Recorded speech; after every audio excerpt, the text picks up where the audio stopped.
أشهد أن لا إله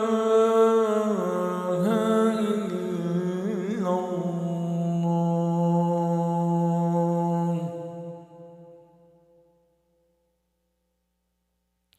أشهد أن محمدًا رسول الله.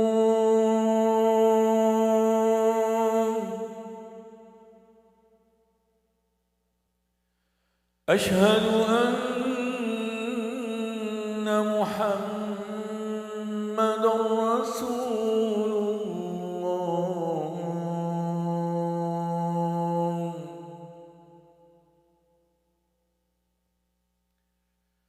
حي على الصلاة.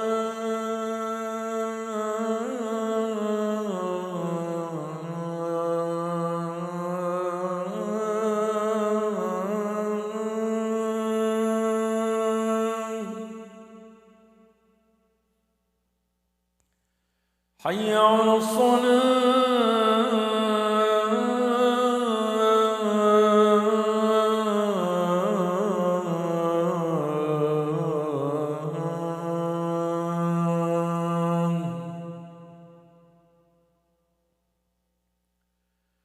حي على الفلاح.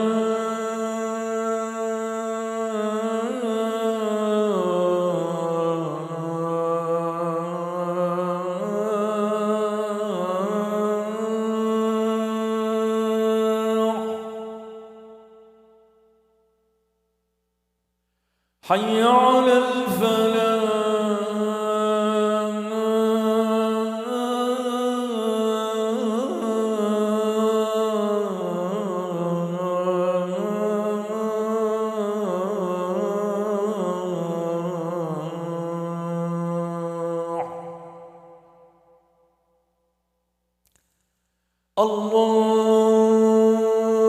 الله أكبر.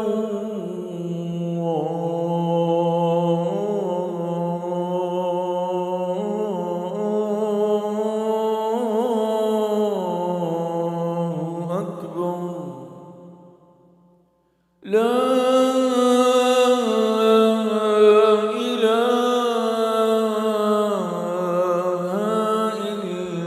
إلا الله. صلى الله على محمد.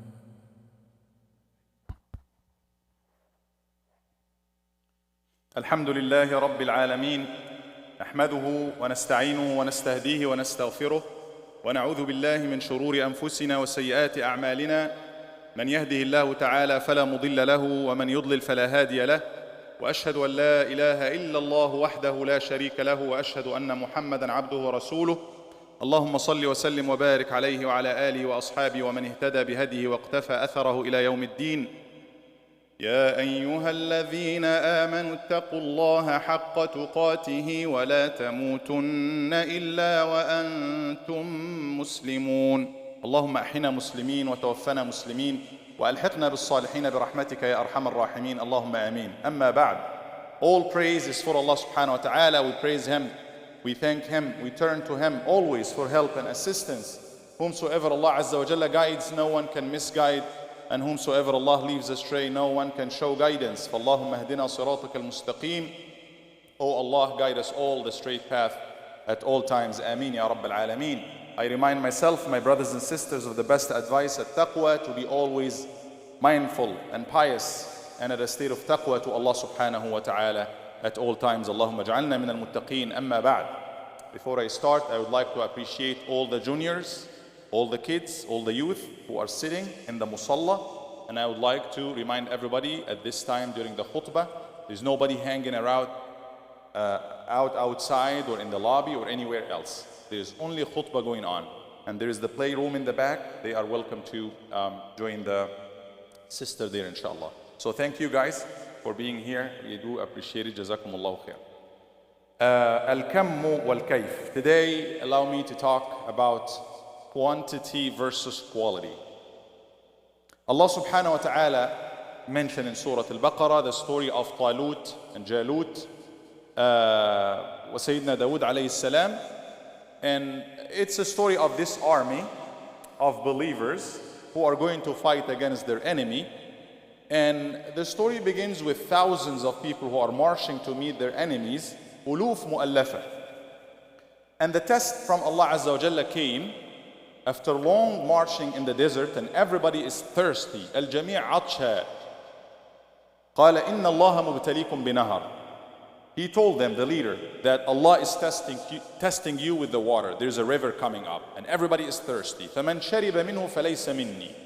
Those who will drink, they shouldn't follow us. They don't belong to us. إِلَّا مَنْ اغْتَرَفَ غُرْفَةً بِيَدِهِ.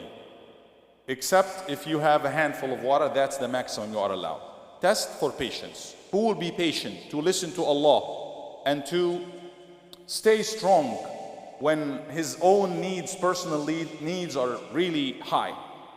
فَشَرِبُوا مِنْهُ إِلَّا قَلِيلًا مِنْهُمْ. And all of them drink. All of them fall the test. Right? All of them fail the test. Except for a few. A handful of them. 313 or 14.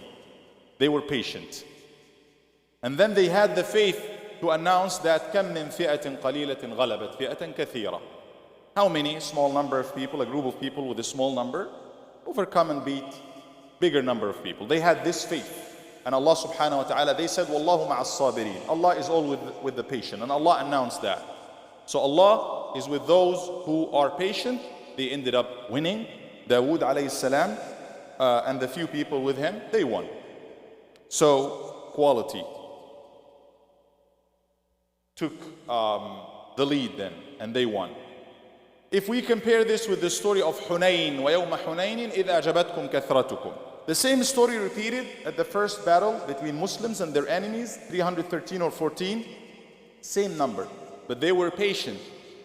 وَلَقَدْ نَصَرَكُمُ اللَّهُ بِبَدْرٍ وَأَنْتُمْ أَذِلَّةٌ. They were humble. They humbled themselves for Allah, and Allah gave them victory.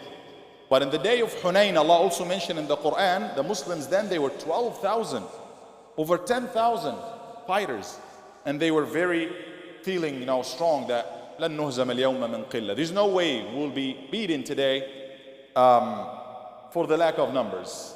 But that day they almost lost. فَلَمْ تُغْنِ عَنْكُمْ شَيْئًا. So we will see and read these stories in the Quran where Allah Azza wa Jalla usually, and the Prophet ﷺ usually in the hadith, is focusing on the quantity, the quality, not the quantity. Right? We see it in many other examples in the seerah. Even though we, on the other hand, we are very obsessed with numbers, we're very interested and excited with numbers, millions, billions, even without realizing much what's hidden under these numbers. If you look at the seerah of the Prophet ﷺ, if you look at the seerah of the Sahaba of the Prophet ﷺ and the Khulafa, you will see it all. They were focusing mostly on the al-kayf, the how, the quality, not just the quantity. Umar ibn al-Khattab sent Amr ibn al-As to Fath Misr, to the conquest of Egypt or liberation of Egypt. And he sent 4,000 people. Amr ibn al-As asked for backup. He sent another 4,000 and 4 men, in addition to 4 men with them. And he said, each one of these equals 1,000. You got 12,000 in total. That's in the side of Umar. They are just 8,000. But he counted 4 people, each one equals 1,000. That's how Umar radiallahu anhu looks at people and the weight of people. And one day he was sitting with the Sahaba. Everybody make a wish. Tamanna. Kullu minkum yatamanna. Everybody would say, I hope I have that much gold, that much money to spend for the sake of Allah. What about you, ya Amir al-Mu'mineen, Umar? What's your wish? Atamanna, I hope I have a house like this, full of people like Mu'adh ibn Jabal, Salim Mawla Hudayfa, and he mentioned a few names of the Sahaba. My wish is to have that quality people. That a few people, but they have the quality. That's what Umar radiallahu anhu wished, and we see it clear in their life. So it's not by how long you live, it's not by how much muscle you have, even though all of this is important, but it's not what makes you who you are. It's what kind of aql, what kind of thought process, what kind of mindset, what kind of heart that you have.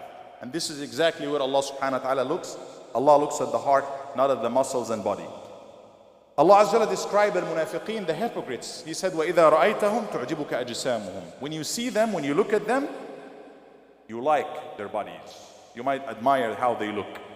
It's not bad in itself, but if this is how you identify and define yourself solely, there's a problem then.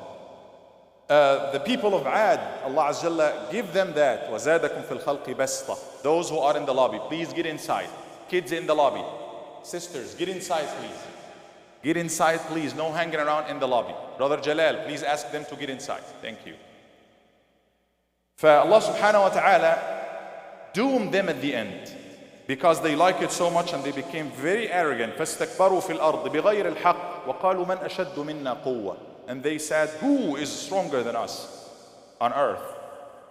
أَوَلَمْ يَرَوْا أَنَّ اللَّهَ الَّذِي خَلَقَهُمْ هُوَ أَشَدُّ مِنْهُمْ قُوَّةً. Didn't they see that the one who created them, God, Allah, the one who made them, is stronger than them? And many other ahadith to focus on, and ayat to focus on the quality. يؤتى بالرجل العظيم السمين يوم القيامة لا يزن عند الله جناح بعوضة. Big person, a big man will be brought in the day of judgment with weight 0.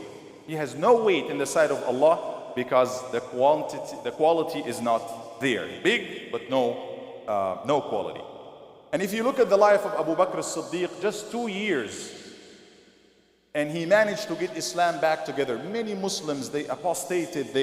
Many of those tribes, they thought it was a personal thing. Now we believe that Muhammad, he is gone, everybody is back. He brought everybody back together. He established the state of Islam. He made it institutional. We're not playing games here. We're not following individuals. That's basically what he announced and what he established. Umar radiallahu anhu, after him, he managed to establish even a stronger system and institution, and managed to get all of those nomadic people, Arab people who were fighting each other, he got them together, organized. And they aligned with all other and they established a civilization that history would write it down and record it down until now. And during the time of Umar ibn Abdul Aziz, just a few months, and he managed to get the people to trust their faith better. He got Muslims back on their feet in justice when he established justice and رَدُّ الْحُقُوقِ إِلَى أَهْلِهَا. And so many examples that we see, the quality was the most important.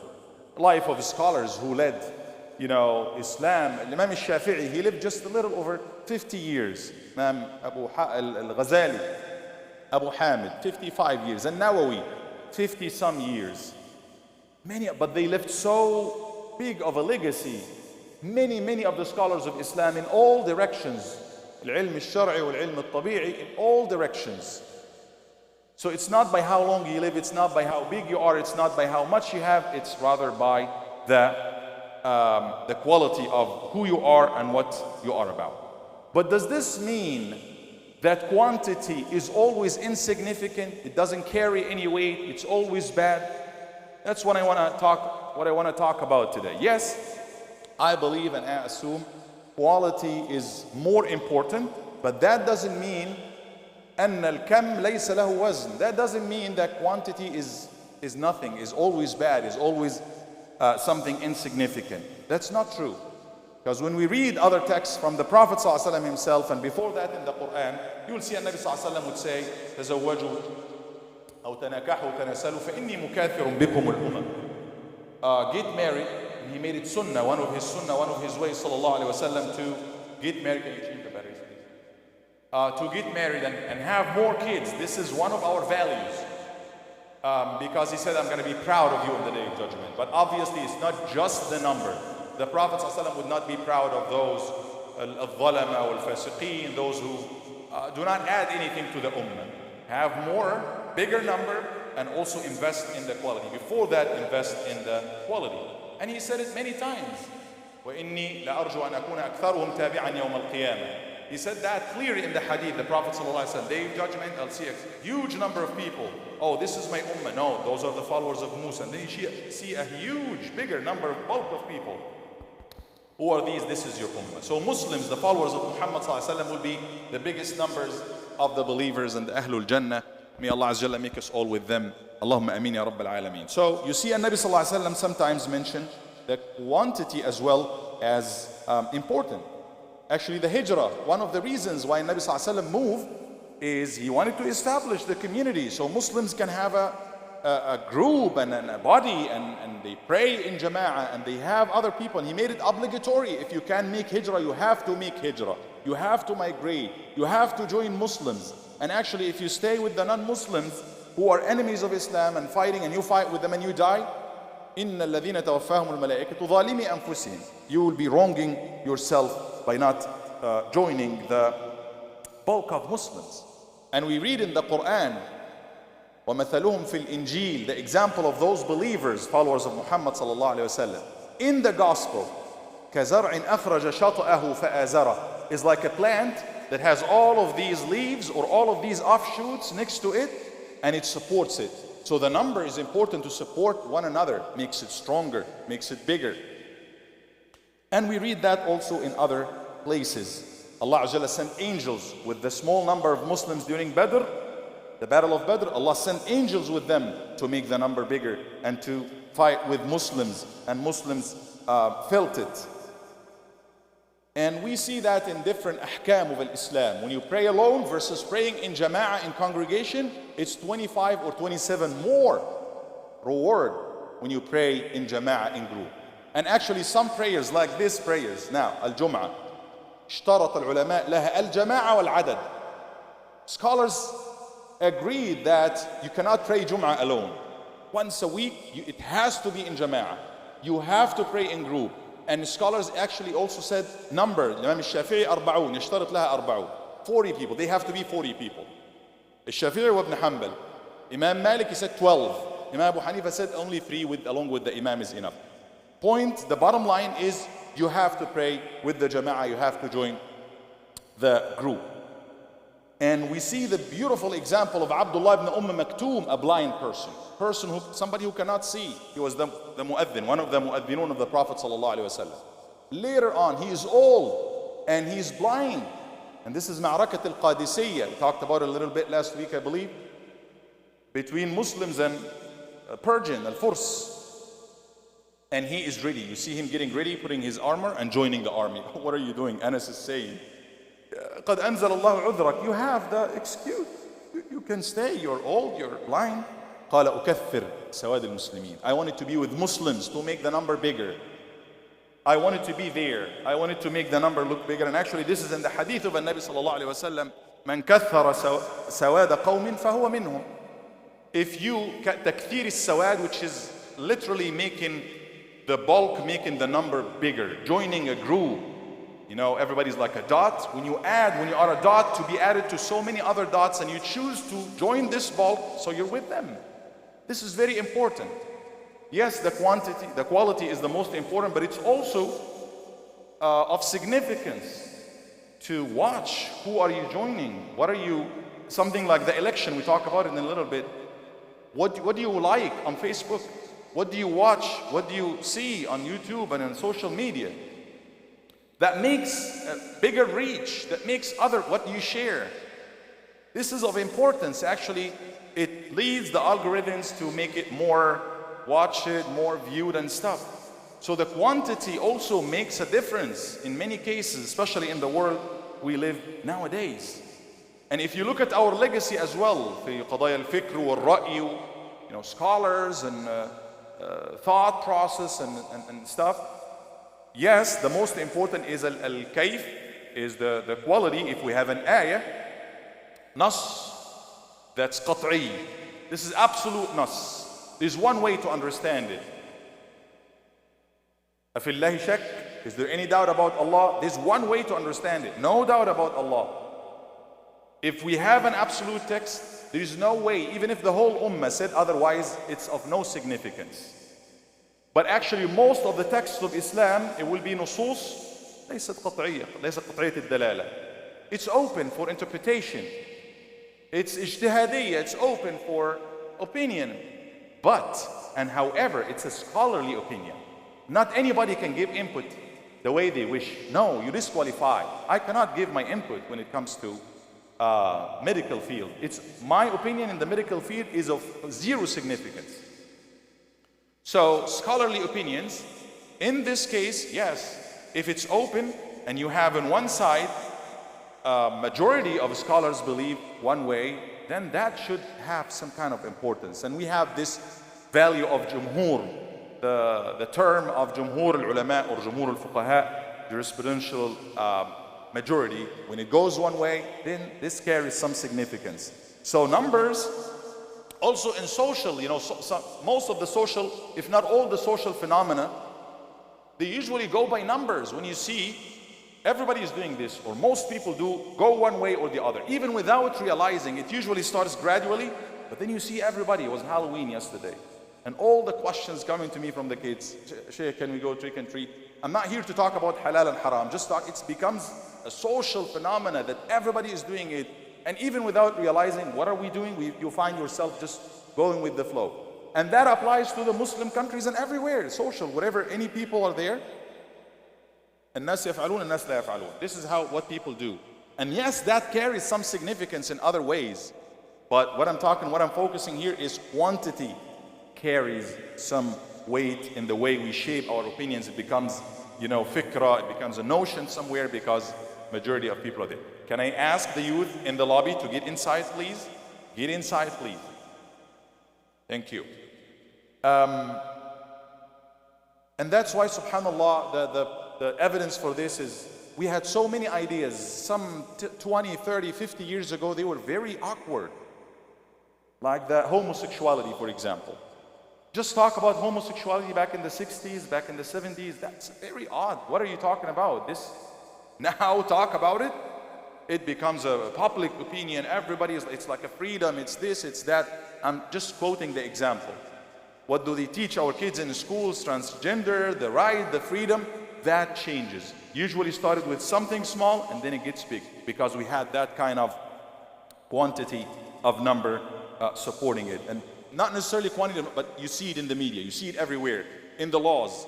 The amendment, one of the amendments in the election is about, abortion, which is, I don't know what's the relationship between abortion, a lady or a family trying to make one decision and putting this for people to vote. This is just absurd, but that's what it is. So it's very important to watch your interactions. What groups do you join? If you join a group of who are doing good deeds, this is, the hadith, we know a group of people making dhikr in one of the houses of Allah. Reciting Quran, there is halaqat dhikr, people remembering Allah. Somebody joined them. Allah Azza wa Jalla told the angels, all of them are forgiving. Oh Lord, there's one of them whose intention of coming was not to really join them. He is not here for the class. He is not here for Quran. He said, Humul qawmu la yashqa bihim jalisuhum. He is with them, he belongs to them. This is the group of people that whoever joins will never lose, and vice versa. If you join, if you make bigger, if you make extensive, if you enlarge any evil by liking, in the fitna, when there's turmoil and chaos, and who said what? When there is fitna like this, one of the most important ibadat is that you do not involve yourself in it. تكون فتن القاعد فيها. If you are sitting, it's better than standing. If you are standing, it's better than walking. If you are walking, it's better than a sa'i, than jogging. Don't involve yourself in anything bad or could lead to anything bad. So it's very important to watch what do you engage with. I don't want to talk about the condition of our ummah as we know nowadays. Look at the quantity. We don't lack the quantity. لا نفتقد أبدا إلى العدد. ما شاء الله 2 مليار, above 2 billion. 2 billion Muslims. And the Nabi Sallallahu Alaihi Wasallam talked about this clearly. He said, but you will be like people getting to a plate of food. All nations are coming on you like they're coming to their food. Is it because we are few in number, Ya Rasulullah, that day? The Sahaba are asking, no. وَلَكِنَّكُمْ أَنْتُمْ كَثِيرٌ. You will be so many in number. Quantity is there. وَلَكِنَّكُمْ غُثَاء كَغُثَاءِ السَّيْلِ. You will be like this, al-ghutha'iyya, like foamy kind of, like foam or froth on top of the sea, on the ocean. And the foam is usually, it looks big, but it has no weight. And also it has no direction. It goes on top of water. If water goes right or left. So this is probably our condition now. But the question is, can we activate this number? Can we activate and utilize the quantity that we have? Can we activate that? Can this be efficient in any way? Yes. Yes, Allah Azza wa Jalla gets us here together. We come here in hundreds, mashallah. Look at this right here, and we do it every week. This is big. What we're doing here is big. It's all from Allah subhanahu wa ta'ala. And all over the world, Muslims get together like this. Can we get together to make something, And Nabi sallallahu alayhi wa sallam changed the condition of this whole ummah, of people who live in the desert with almost no history, and made a huge ummah of them in 23 years. And we quoted the example of many Sahaba and many people who lived. Can we change our condition? Can we believe in ourselves? Can we stop, being of no weight, being ghufa, being some people that we allow others to just make decisions for us? I think we can change this condition. I'm not a big fan of election is this is the thing that will save us. But this is definitely one very important tool to utilize. And we have our organizations here, CARE for example, they are telling us in some counties, and by the way, the presidential election has the least, in my opinion, the least effect, even though all of us are looking at it. Some counties, the difference, somebody wins because of a 50 votes, 100 votes, 150 votes. We can make that difference if we can just get active.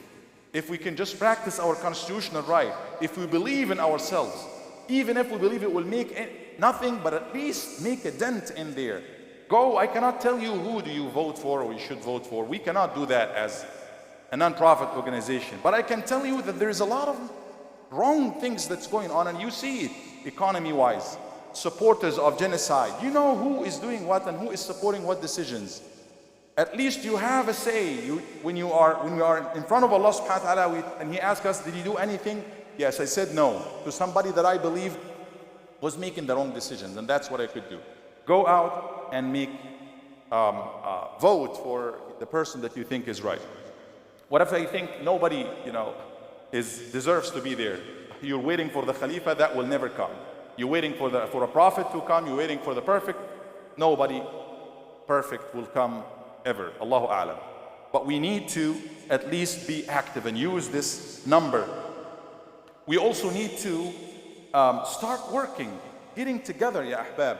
One of the reasons why are we like foam that has no weight and has no direction is, yes, we do have that huge number of the ummah, quantity is big, but everybody is pulling one way or the other. Yes, we have qat'iyat, we have things that is one, we should not disagree about. But like I said, those are few things. This is like the highway. We should all be going that direction. We should not disagree about the main things. But within that direction, within that road, we have, flexible way of opinions. You should have your opinion, I have my opinion. You have your angle, I have my angle. But that doesn't mean we become enemies. What I see right now happening, look at all the Muslim countries. No lack of resources, no lack of numbers. Position on geography is in their favor. Everything is in our favor. But we are fighting each other. Internal fights. That's why وَلَا تَنَزَعُوا فَتَفْشَلُوا وَتَذْهَبَ رِيحُكُمْ. Do not have internal fights or you lose your power. And talking about our condition here, that's the condition, ya ahbab. We don't lack resources in America. Alhamdulillah, there and here we are making improvements, but we can do better by uniting. We have so many examples of people who are way less than we are in number. And they have no quality of what they offer. But they make it look the most valid reason for the whole world. Because they got to the media, they got to the people who make decisions, they have everything in their hand and they move forward. We can do that if we manage to just align together, get together.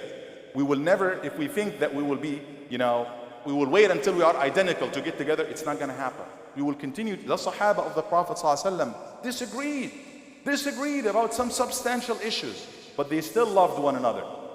They still respected one another and they went all in one direction for the most part. We need to also, a couple of more suggestions, look for those quality people. Not everybody will be a leader, and it's not even good to have everybody a leader.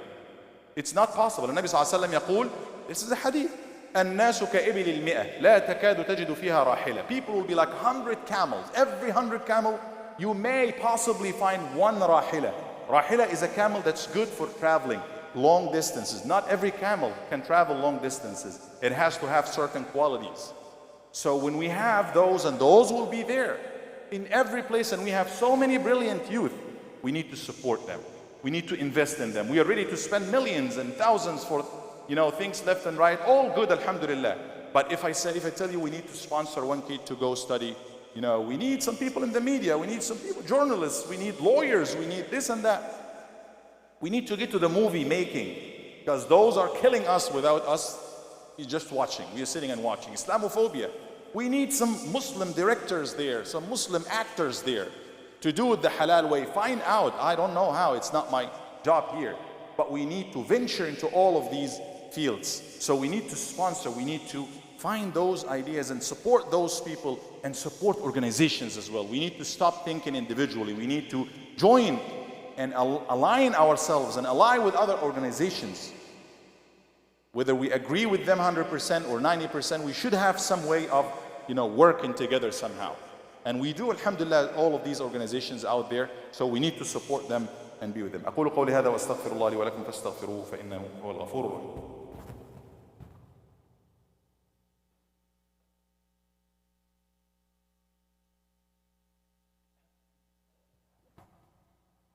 الحمد لله رب العالمين والعاقبة للمتقين ولا عدوان إلا على الظالمين الآثمين. نشهد أن لا إله إلا الله رب العالمين. نشهد أن سيدنا ونبينا محمدا عبده ورسوله الأمين صلى الله وسلم وبارك عليه وعلى آله وصحبه أجمعين. So we have to find this balance between quantity and quality, because both of them are important. Yes, quality is of more importance, but we do have, alhamdulillah, the quality of our values, of our system, of our deen, of what we believe in. And we do have the number as well. Let's activate this. Let's cooperate with one another. Let's be proactive. Do something. كثر سواد المسلمين. Do not go and join groups and parties and stuff that are doing batil or are doing falsehood, because you'll be part of that, as we quoted the hadith. Rather be part of anybody who is doing anything good. When you hear about an initiative here, look at the number. But when I say I need 2 people to help, jazakumullahu khair. Not everybody will be able to do it, but at least 5-6 people should stand up. We should have this idea of volunteering, this idea of taking the lead, not just the idea of throwing thoughts on the board and the imam, which is good in itself, but we need to have those people coming and taking the forefront. Sisters, young daughters, young girls, young boys, they can do things that nobody else can do. Engineers, doctors, physicians, everybody, come, take the lead. We need a few of those. Umar radiallahu anhu said, I dream that I have a few people like those, and he mentioned some of the pioneers, Abu Ubaid, and I dream that we have, I don't want to mention names. Wallahi, some people, they can make all the difference. Me as a leader here, you know that if I have 5-6 people like this sister, like this brother, like this young person, they will make all the difference. How can we strike this balance between the number and quantity and the quantity or the quality? This is our challenge, but it's always possible. نسأل الله سبحانه وتعالى أن يهيئنا للخير. May Allah direct us for that which is the best for us, for our communities, for our ummah, for humanity at large. اللهم آمين يا رب العالمين. اللهم اغفر للمسلمين والمسلمات المؤمنين والمؤمنات الأحياء منهم والأموات إنك يا مولانا سميع قريب مجيب الدعوات. O Allah, forgive our sins. O Allah, utilize and use us for the best يا رب العالمين. اللهم صل وسلم وبارك على سيدنا محمد وعلى آله وأصحابه أجمعين. Again, final request to go out and vote. Please go out and vote. Use your constitutional right and vote for what you think and who you think is the best, inshallah. Jazakumullah khair wa aqim as-salat. Would you please check your cell phone, make sure it's into silent mode now? Allahu Akbar, Allahu Akbar. أشهد أن لا إله إلا الله أشهد أن محمدا رسول الله حي على الصلاة حي على الفلاح قد قامت الصلاة قد قامت الصلاة الله أكبر الله أكبر لا إله إلا الله.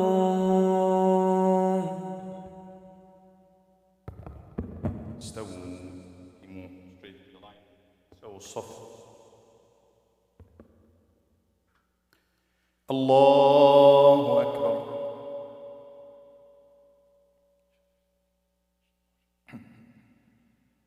بسم الله الرحمن الرحيم. الحمد لله رب العالمين الرحمن الرحيم مالك يوم الدين إياك نعبد وإياك نستعين اهدنا الصراط المستقيم صراط الذين أنعمت عليهم غير المغضوب عليهم ولا الضالين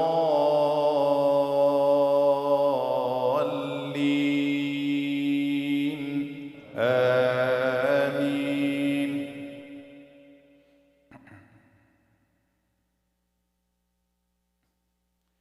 محمد رسول الله والذين معه أشداء على الكفار رحماء بينهم تراهم ركعا سجدا يبتغون فضلا من الله ورضوانا سيماهم في وجوههم من أثر السجود ذلك مثلهم في التوراة ومثلهم في الإنجيل كزرع أخرج شطأه فآزره فاستغلظ فاستوى على سوقه يعجب الزراع ليغيظ بهم الكفار وعد الله الذين آمنوا وعملوا الصالحات منهم مغفرة وأجرا عظيما. الله.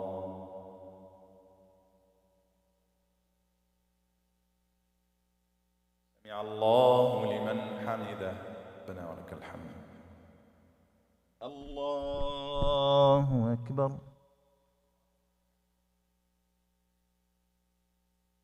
الله أكبر. الله أكبر.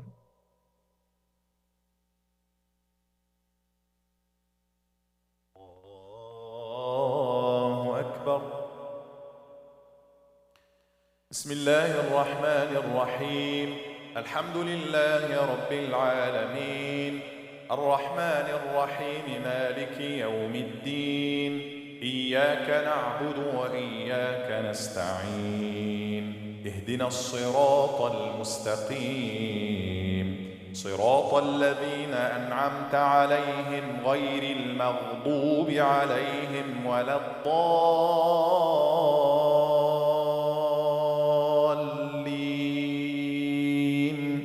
آمين. بسم الله الرحمن الرحيم والضحى والليل إذا سجى ما ودعك ربك وما قلى وللآخرة خير لك من الأولى ولسوف يعطيك ربك فترضى ألم يجدك يتيما فآوى ووجدك ضالا فهدى ووجدك عائلا فأغنى فأما اليتيم فلا تقهر وأما السائل فلا تنهر وأما بنعمة ربك فحدث. الله.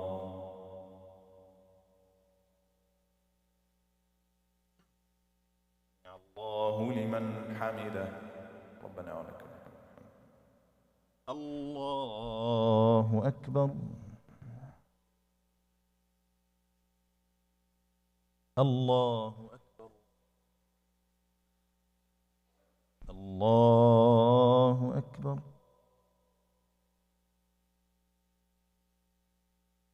الله أكبر.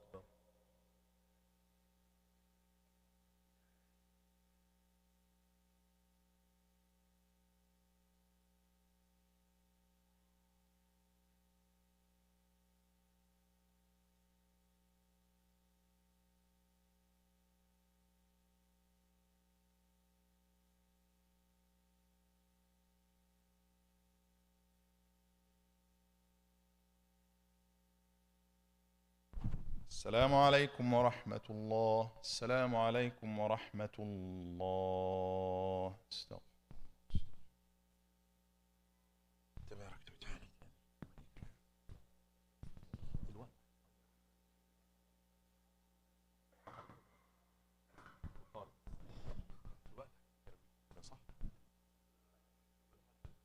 Assalamu alaikum. So please watch the daylight saving change in times this Sunday morning, inshallah. All the prayer times will be different. Check out the calendar, the prayer schedule. And if you are not part of the WhatsApp group, please log into the WhatsApp group, because we post all the information there, including the prayer times and everything. We do have the Friday night program tonight after Maghrib, right after Maghrib. Bring a dish to share with the community and join us, inshallah. And there will be a talk right after Isha tonight, inshallah.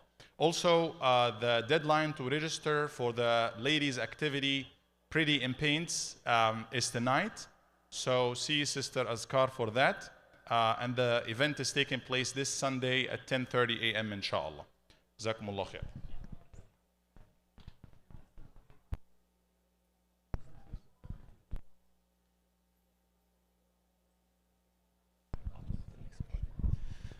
Assalamu alaikum. Tomorrow, inshallah, we're going to have a protest in Tallahassee. We're going to leave here at 8 o'clock in the morning because the protest 11:30 in their time. So, inshallah, we leave in tomorrow at 8. Also, next Friday, we're going to have a yard sale. There is a lot of people donated furniture, books, other stuff. If you stop by and you can pick anything for free, you can donate any money. All the money is going to go to Palestine, inshallah. جزاكم الله كل خير.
We're moving to the halaqah. Everybody right now, please. Can you tell me where do you get this from? It's so cool. Please tell me where you get this.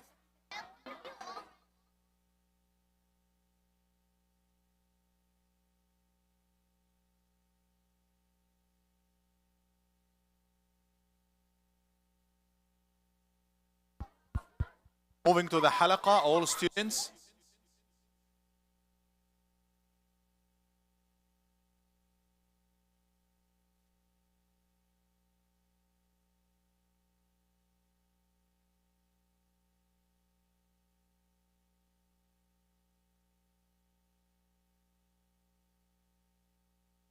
Let's move to the halaqah right now. Everybody, sit down.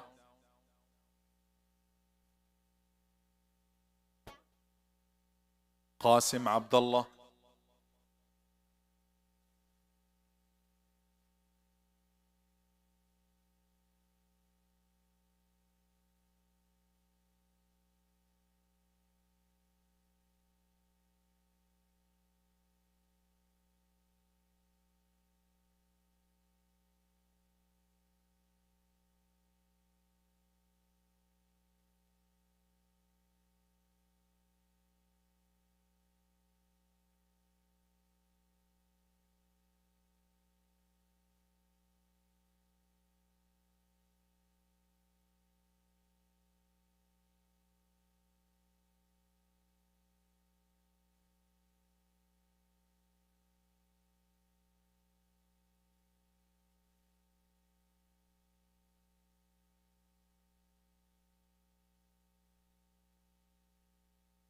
Let's open to Surah Al-Mulk. Surah Al-Mulk.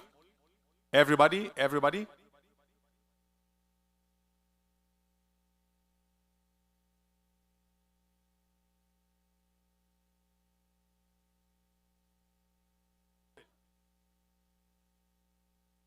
Surah Al-Mulk, everybody. Which ayah did we stop at?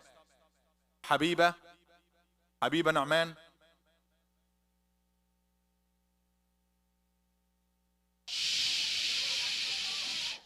Shem, what ayah? How does it begin?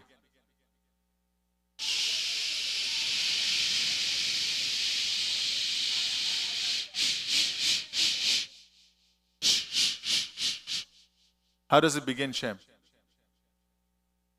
الذي خلق. We got this already. طيب. Open to Surah Al-Mulk, everybody. أعوذ بالله من الشيطان الرجيم. From the beginning again. بسم الله الرحمن الرحيم. Can you have everybody say with everyone? تبارك الذي بيده الملك. Malak is not reading. تبارك الذي بيده الملك. Malak.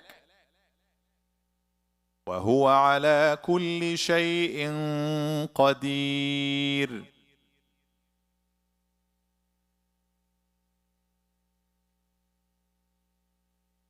الذي خلق الموت والحياة. الذي خلق الموت والحياة. خلق الموت والحياة ليبلوكم.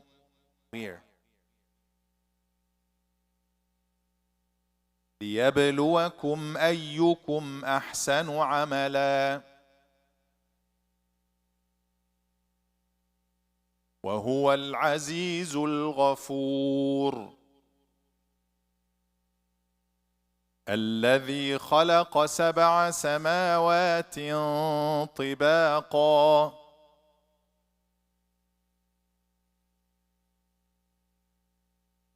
الذي خلق 7 سماوات طباقا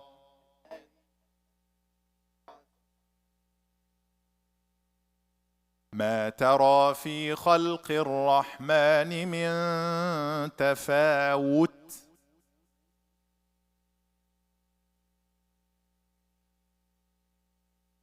فارجع البصر فارجع البصر هل ترى من فطور ثم ارجع البصر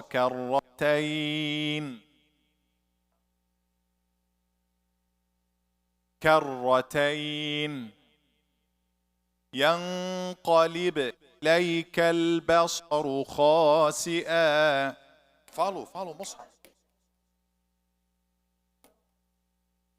خاسئا وهو حسير. Now here Allah is saying what? فارجع البصر. Look at the skies. Allah created the skies 7 levels as we said last time, right? فارجع البصر هل ترى من فطور. Do you remember what does this mean? Look and keep looking at the skies and the creation of Allah. Do you see any futur, any cracks, any defects, any mistakes? You don't see, you will never find that. Because Allah's creation is perfect. And Allah set the creation for us to get to know Him. If you see some traces of food here, you know somebody was eating here. If you see some kind of whatever smell, food, you will know there was food here. So when you see a creation, you know somebody put it out there. Perfect creation, there is a perfect person who did it out there. So the creation, when you look around, it takes you to Allah. Actually, one of the beautiful ibadat is not just to pray. Prayer is very good. Learning Quran is good. But it's to look around. Look at your own self. Ta'ala hina Yahya. Look at Yahya. He can hear me now. Can you hear me? Yes. Look at him. He can laugh. I said in surah, what surah? وَأَنَّهُ هُوَ أَضْحَكَ. أَضْحَكَ. It's Allah who made you able to laugh. وَأَبْكَ, and able to cry. What surah? Raise your hand if you know. وَأَنَّهُ هُوَ أَضْحَكَ وَأَبْكَ. Allah made you capable of laughing. Animals cannot laugh. I don't know. They can cry. Do you know? They feel, but laughing and crying, they have feelings. Yeah. But it's so unique to humans that we are able to laugh. What happens when we laugh? What makes something funny? So there's a miracle there. When you hear a joke and you laugh, there is something to reflect on. So what surah? وَأَنَّهُ هُوَ أَضْحَكَ وَأَبْكَى. What surah? Do you know? Fayaz. Huh? No, you're 2 surahs off. Mustafa. What? Say it again. Anybody? He's not sure. Kulsum and Najm, come take one. Yes. You gotta be confident, brother. You cannot be shaky. You have to be like, right. So, look at the creation of Allah. What surah? Allah said, وَفِي أَنفُسِكُمْ أَفَلَا تُبْصِرُونَ. Somebody read it today.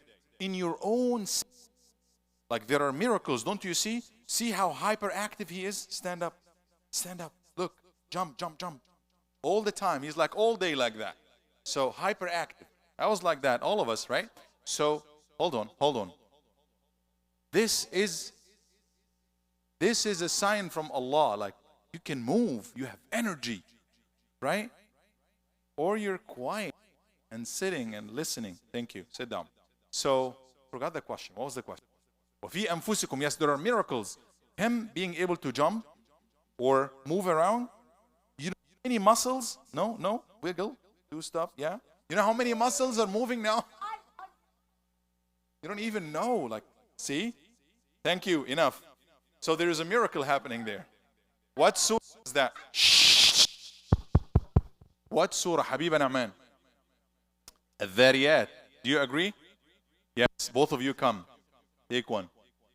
What color? Oh, you come. All right. Not you. What did you have to answer a question? طيب, next one. Too late. Shh, listen up. Where did we stop? ثم ارجع البصر كرتين. Keep looking at the creation of Allah and you will never be able to see any defect. So, like we look at the phones and we are glued to our phones and we look at other stuff, video games. Sometimes, take a minute or two to look around. Look at yourself. Who made me capable of seeing and feeling and laughing and being able to make trouble like that? It's Allah subhanahu wa ta'ala who gave us all of these things. طيب. وَلَقَدْ زَيَّنَّا السَّمَاءَ الدُّنْيَا بِمَصَابِيحَ. Everybody? This is ayah 5. Again. وَلَقَدْ زَيَّنَّا السَّمَاءَ الدُّنْيَا بِمَصَابِيحَ.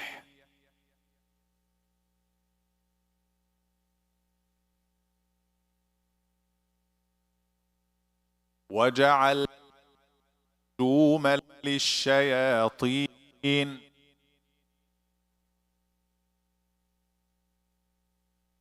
وَأَعْتَدْنَا لَهُمْ عَذَابَ السَّعِيرِ.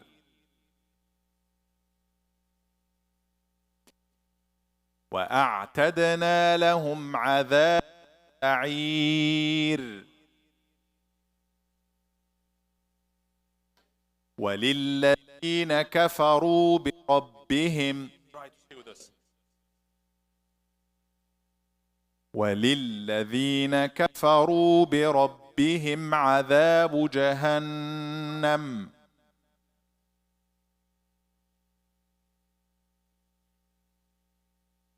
وَبِئْسَ الْمَصِيرُ. Okay, those who disbelieve in Allah, those who reject Allah, Allah give them sign after sign after sign after sign after sign. All the clear signs, no, we don't believe. And they live the whole life and they die. They didn't figure out who Allah is. Even though Allah sent them all of these signs, they will have عذاب جهنم. They will have the punishment of the fire. وَبِئْسَ الْمَصِيرُ. And what a bad destiny to lose after having all the ways to win. All right, let's move to the surah guessing. All right. Bismillah. Guess what surah is this? If you know, you don't want to get. Need to listen, think, read 2 ayahs after that, and tell me the surah. What surah is this? Bismillahir Rahmanir Rahim. Inna sanulqi alayka qawlan thaqila. If you know, raise your hand. Inna sanulqi alayka qawlan thaqila. Maryam knows it. Maya? Oh, boys. For the first time, we have more boys who know than girls. Give them a chance to think. It's not a teamwork. It's not a teamwork. Think, everybody. It's easy. أنلقي قولا ثقيلا. You have to read on. Shakina. Huh? Dathir. Sorry. No. إنا سنلقي عليك قولا ثقيلا. Yes. المزمل. Read. إنا سنلقي عليك قولا ثقيلا. Then. إن ناشئته. Come take one. Thank you. What surah is this? بسم الله الرحمن الرحيم. أن جاءه الأعمى. أن جاءه الأعمى. أن جاءه الأعمى.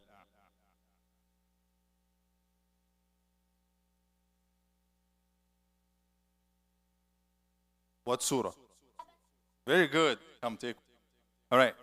Next question. Bismillah. What surah is this? Bismillah ar-Rahman ar-Rahim. اعلموا أن حياة الدنيا لعب وله. Think first. اعلموا أنما الحياة الدنيا لعب وله. You have to read the whole ayah. وزينة. No. اعلموا. Think. Go ahead, quick here. المسد. No, sorry. آية. Read first. اعلموا.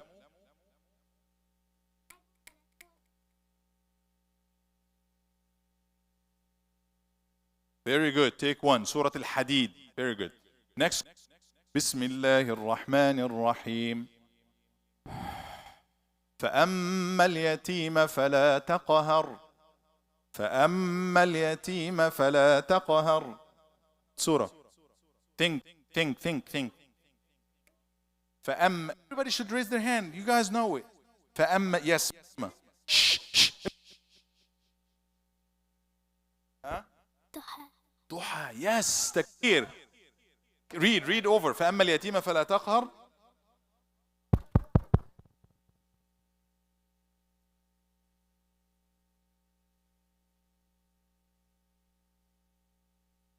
Next question. بسم الله الرحمن الرحيم. روح فضل. Next question. All right. بسم الله الرحمن الرحيم. إن لك ألا تجوع فيها ولا تعرى. إن لك ألا تجوع فيها ولا تعرى. Qasim, you should answer these things. I think you're too big for life. إن لك ألا تجوع فيها ولا تعرى. We have how many? 1, 2. I need at least 5 people who know that.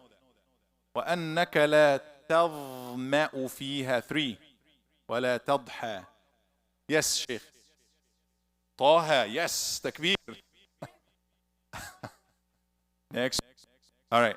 بسم الله الرحمن الرحيم. Listen up. بسم الله الرحمن الرحيم.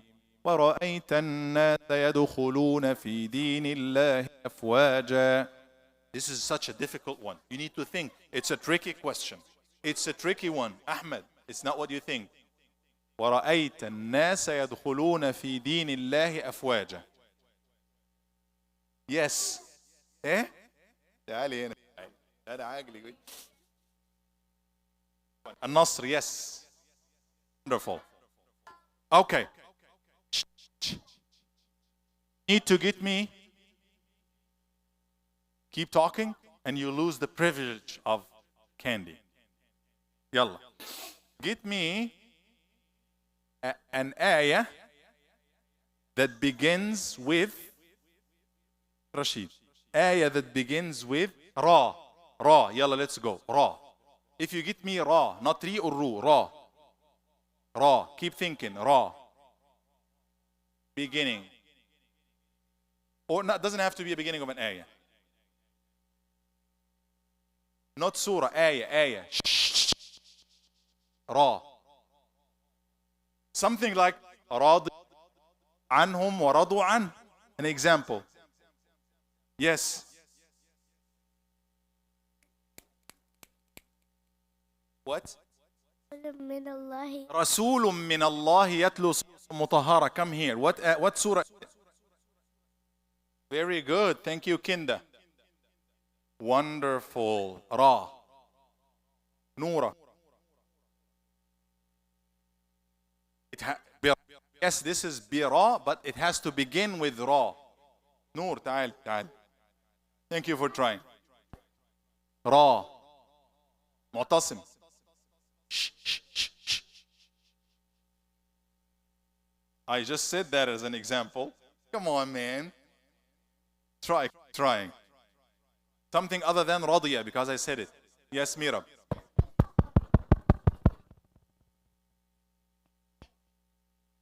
Go ahead, say it. رب اغفر لي ولوالدي. What surah? Surah Nuh. Alaykum as-salam. Come take one. What? رب. فين دي؟ What surah? رب السماوات والأرض وما بينهما الرحمن لا يملكون منه خطابا. Is that the one? What surah? No, surah. Come on. يوم يقوم الروح. What surah? You don't know? An-Naba. You're supposed to do it today. Sorry. Next time. Yes, Ra.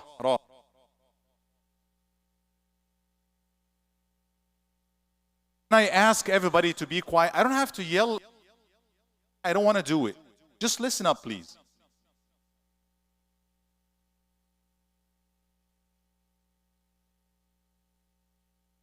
المشرق والمغرب لا إله إلا هو فاتخذه وكيلا. What surah? مزمل, take one. Thank you. مريم. ما ودعك ربك وما قال. What surah? الضحى. Enough Raz. Now, let's find surah, an ayah that begins with C. Sin kasra. Sin. Yes. لا, that's سبح. I need C. You سبح. That's sin fatha. I need C. I'm not sure if we will be able to find one. خلاص سا. Let's do it. Everybody think for yourself. Yes. سبح. Come take one. She said one already. You don't bring any other سبح. What surah was it?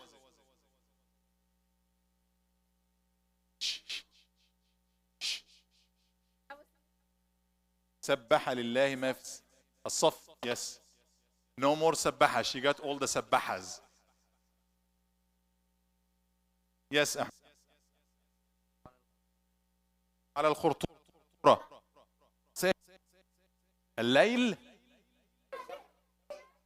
What in the world? سنسمه. Oh, sorry. Sit down. Sit down. القلم يا أستاذ. Don't say شيخ. Yes. سبح. I said no more سبحة or سبح. سبح. تعال يا إبراهيم. الحديث. What? خذ يا عسل. Okay. Anybody who is coming here will not take candy. You need to push back. We're almost done, guys. Couple of more questions. Move back. خلاص. No more sa. Now find me ka. Yes. Huh? ايه؟ كابعة. That's a new Quran that just came right now. كاذبة. ناصية كاذبة خاطئة. Right, I was wrong. Sorry. Yes, Nada. Nada. كدأب آلي. Did you say this? You got a candy for this before, right? What surah? Asal. What color? Blue? Yalla. All right. Next one. Ka. Yahya. مزمل كيف تتقون. Is it كيف or فكيف? فكيف. But thank you for trying. Come take one. Yes. ولا تكن. Where is ka in this? Ka. Elena. I need to listen. I need to hear. What's he saying? كذبت ثمود بطغواها. What surah? الشمس. That's a good answer. Thank you. Yes. Oh, كصاحبي. You're right. What surah? القلم. أحسنت. Very good. فياض. That key. Oh, كاتبين too. كراما كاتبين. Good. You're not going to be picked if you come. You have to be back. Okay. Now, is your mama here? Can I have Ahmed go and call the Kaf Hay Ain Sad? What surah? Maryam, take one.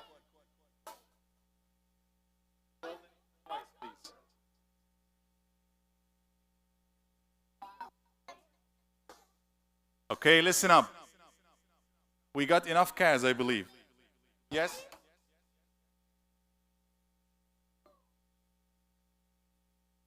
She said it. كذبت ثمود. كذلك يبين الله.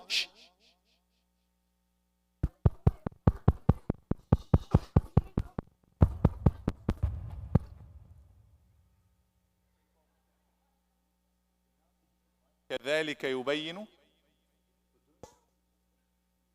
بدور. What surah? Yes. Say it more than once, ya Ahmed. Say it a few times. Yes. بدور بدور معايا Help me لانا with the little ones. Budur. معايا لانا If you hear your name, you can go now. فاطمة شكيل. علي فاطمة علي What surah? إلياس and إدريس إلياس and إدريس That's not the Shams. You're wrong. فياض فياض All right. مصطفى Hands زيد down. النور مصطفى زيد النور Nahum, yes. If you hear your name, go. منها and رايفة I need everybody coming منها back, and please. رايفة No, I'm not going to take anybody here. You got to go back. We're not done yet. Go back, please. يحيى كتوت يحيى Answer one كتوت more question. خلاص يلا خد. مريم سارة عبد الرحيم Everybody sit down, please. مريم and سارة عبد الرحيم Move back. Maryam Sarah Abdurrahim. and مريم عباد Maryam Abed. Abasa, take one.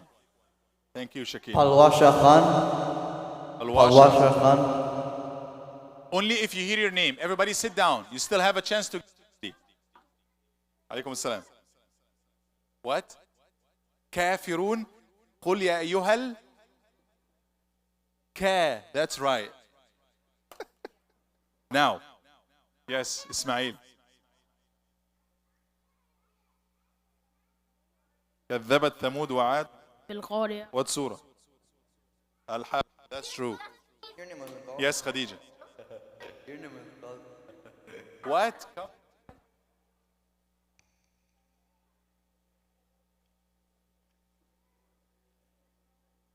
All right, one more question.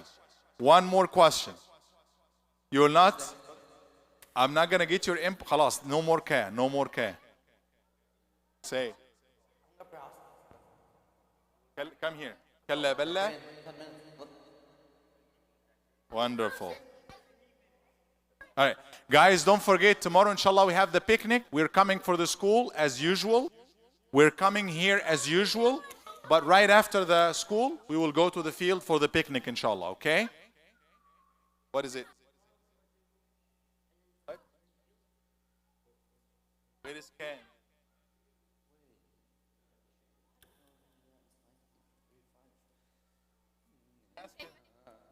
كيف? Say كيف تكفرون. Yes, that's right.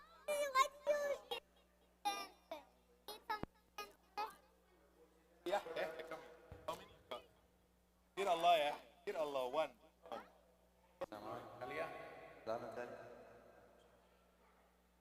Okay. Answer a question. What surah is this? بسم الله الرحمن الرحيم. قل أوحي إلي.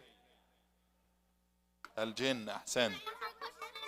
خلاص. لارا انتاليا لارا انتاليا That is it. Thank you. Clean up. Let's a little bit.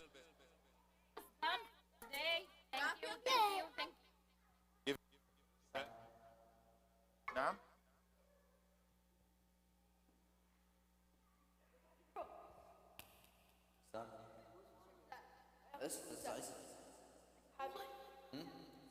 Is that can't know that?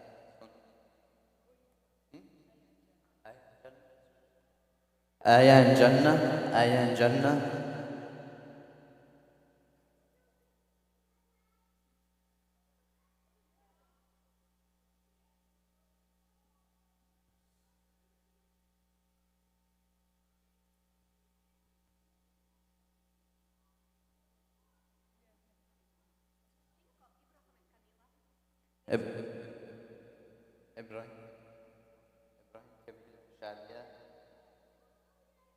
إبراهيم كميلة شادية شكينة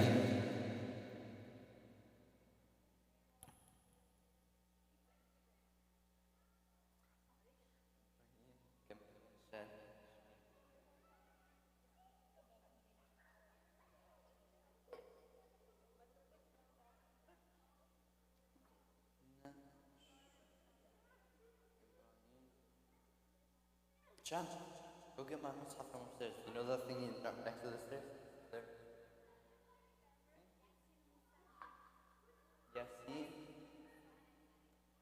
Yasin, Musa and Maryam. ياسين موسى المريم.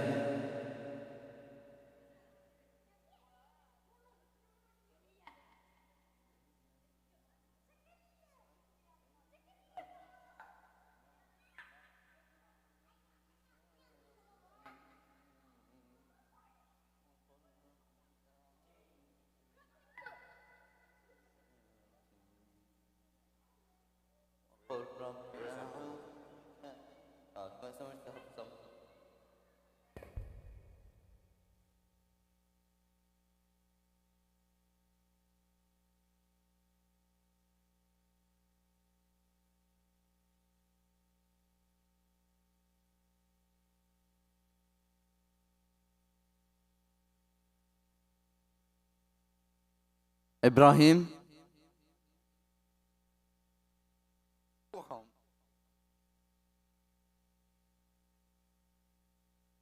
يحيى يحيى عبد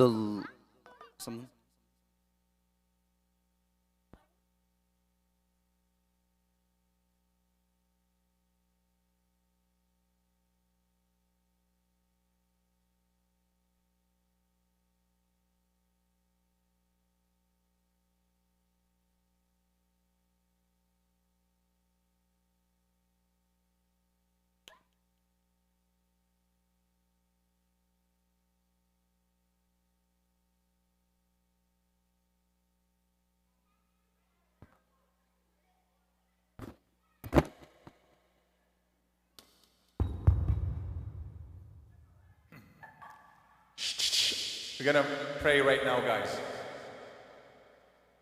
Allahu Akbar, Allahu Akbar. Allahu Akbar, Allahu Akbar. أشهد أن لا إله إلا الله. أشهد أن لا إله إلا الله.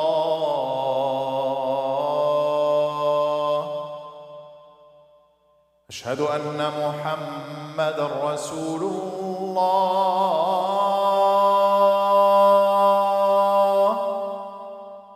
أشهد أن محمدًا رسول الله.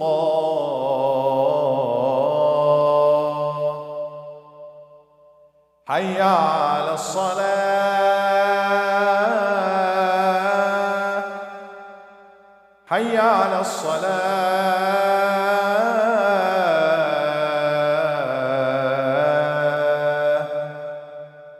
حي على الفلاح.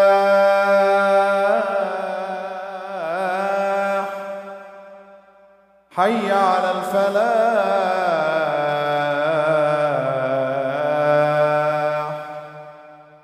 الله أكبر، الله أكبر. لا إله إلا الله.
الله أكبر.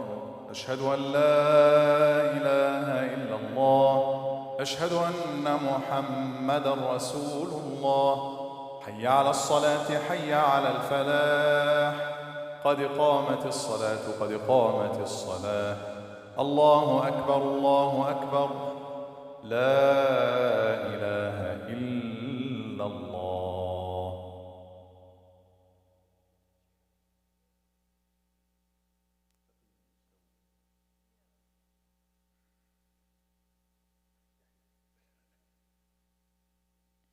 الله أكبر.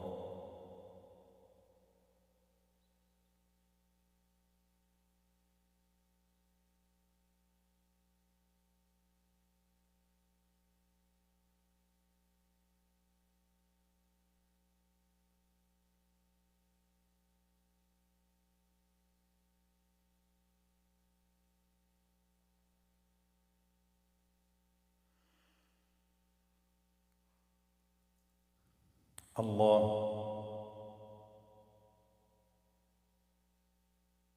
سمع الله لمن حمده. الله أكبر. الله أكبر. الله أكبر.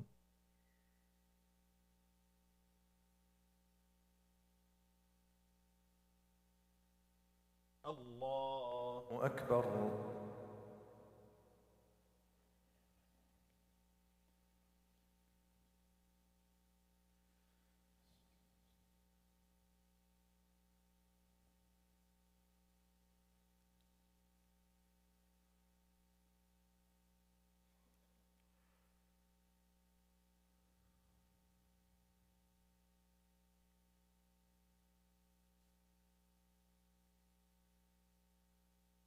الله.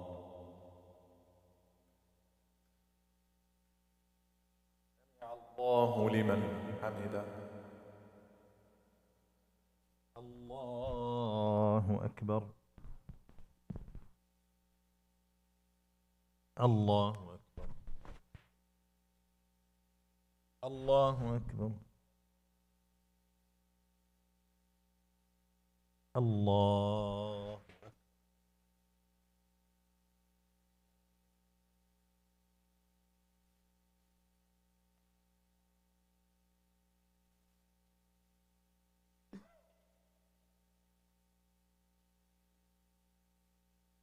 الله أكبر.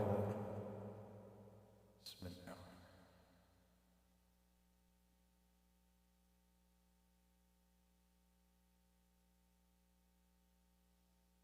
الله.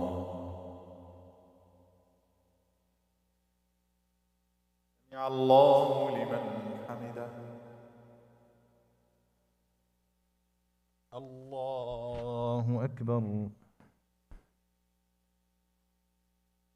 الله أكبر. الله أكبر.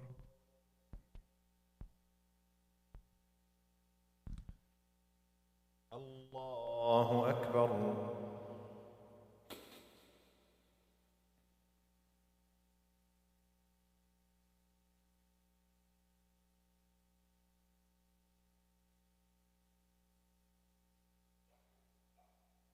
الله.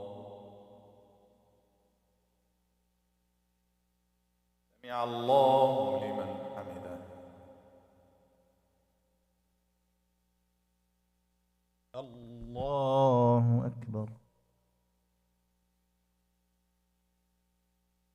الله أكبر. الله أكبر.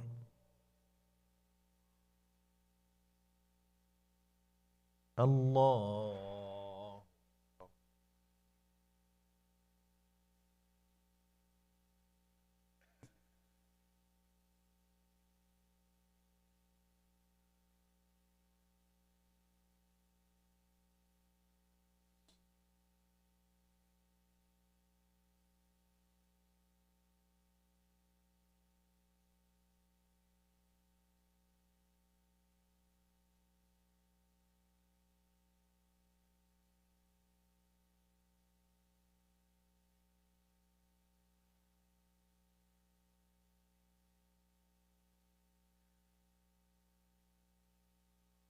السلام عليكم ورحمة الله.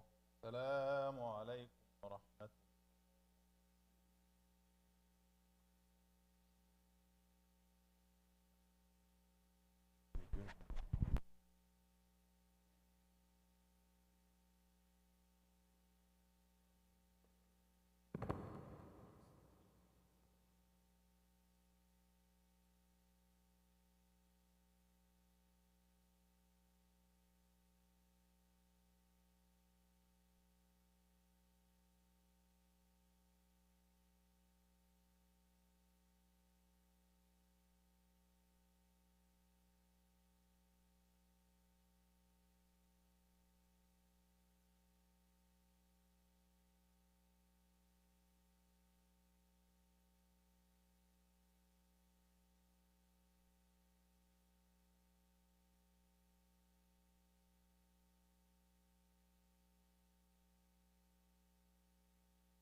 الله أكبر الله أكبر الله أكبر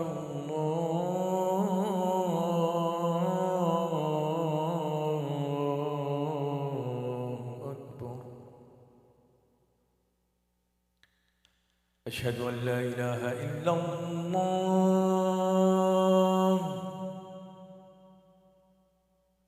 أشهد أن لا إله إلا الله.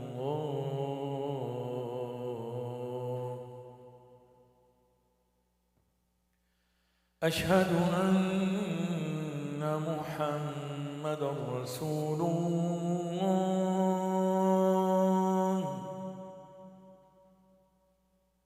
أشهد أن محمدًا رسول الله.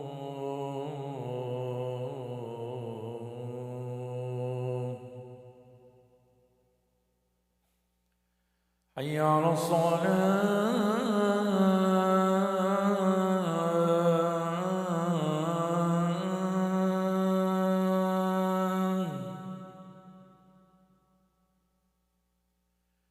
حي على الصلاة.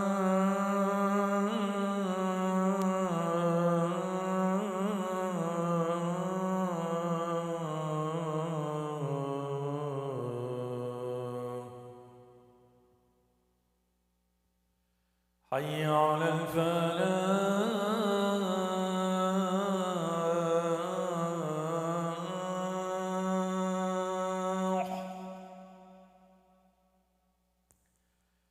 حي على الفلاح.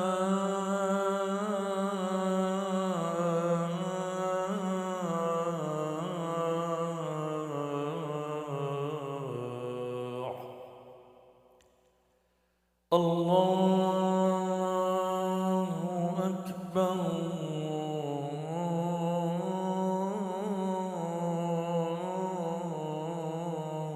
الله أكبر. لا إله إلا الله. صلى الله على محمد.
رسول الله على الصلاة على الفلاح قد قامت الصلاة قد قامت الصلاة الله أكبر الله أكبر لا إله إلا الله.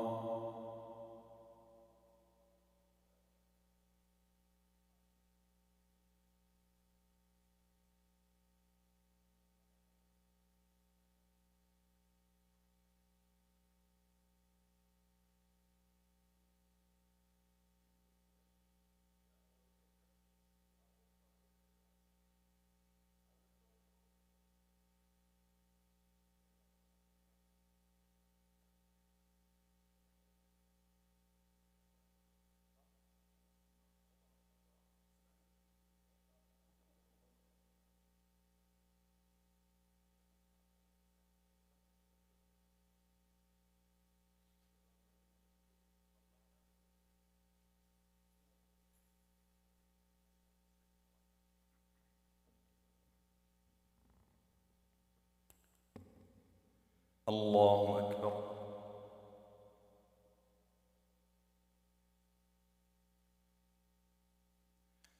بسم الله الرحمن الرحيم. الحمد لله رب العالمين الرحمن الرحيم مالك يوم الدين إياك نعبد وإياك نستعين اهدنا الصراط المستقيم صراط الذين أنعمت عليهم غير المغضوب عليهم ولا الضالين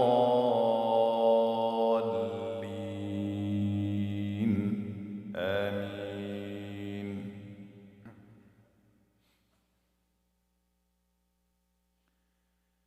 إن ربكم الله الذي خلق السماوات والأرض في 6 أيام ثم استوى على العرش يغشي الليل النهار يطلبه حثيثا والشمس والقمر والنجوم مسخرات بأمره ألا له الخلق والأمر تبارك الله رب العالمين.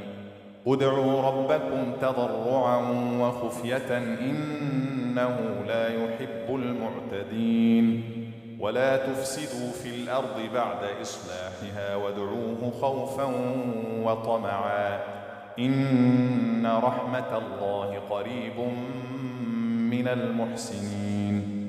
وهو الذي يرسل الرياح بشرا بين يدي رحمته حتى إذا أقلت سحابا ثقالا سقناه لبلد ميت فأنزلنا به الماء فأخرجنا به من كل الثمرات كذلك نخرج الموتى لعلكم تذكرون. والبلد الطيب يخرج نباته بإذن ربه والذي خبث لا يخرج إلا نكدا كذلك نصرف الآيات لقوم يشكرون. الله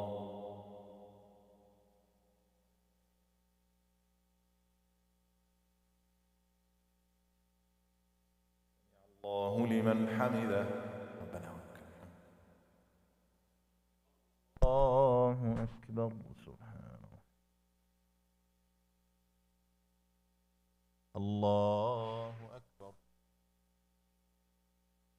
الله أكبر. سبحانه.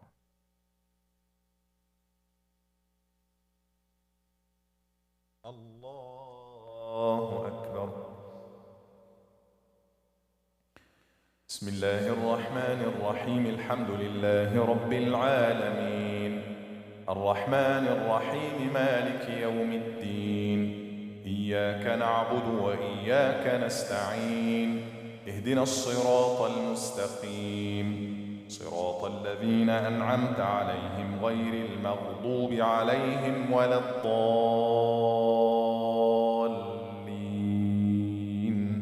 آمين.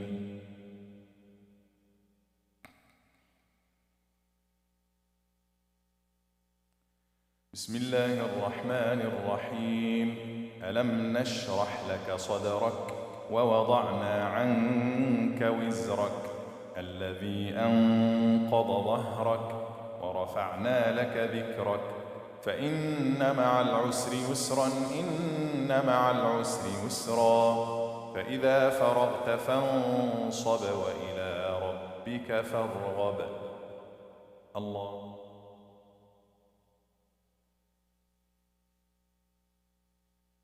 الله لمن حمده. الله أكبر. الله أكبر. الله أكبر.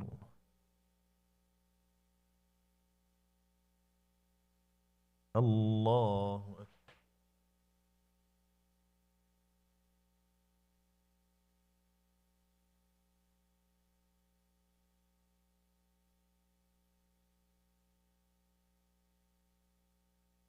الله أكبر. بسم الله.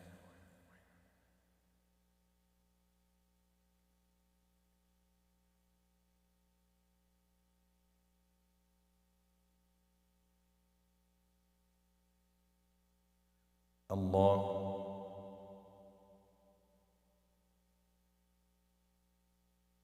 سمع الله لمن حمده. الله أكبر.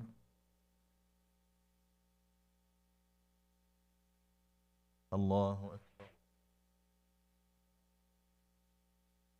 الله أكبر.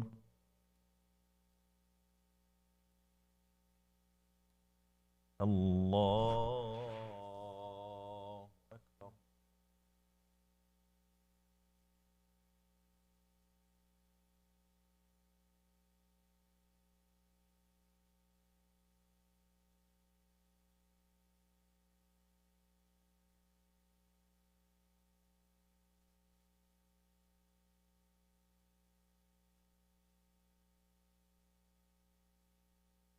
السلام عليكم ورحمة الله. السلام عليكم ورحمة الله.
الله أكبر الله أكبر الله أكبر الله أكبر أشهد أن لا إله إلا الله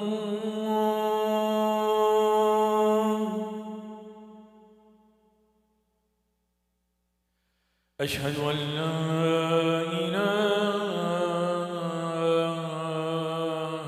إلا الله أشهد أن محمدًا رسول الله أشهد أن محمدًا رسول الله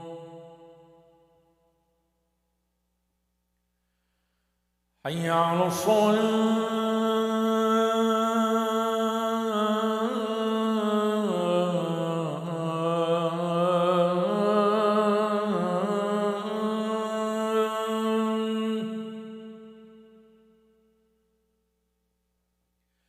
حي على الصلاة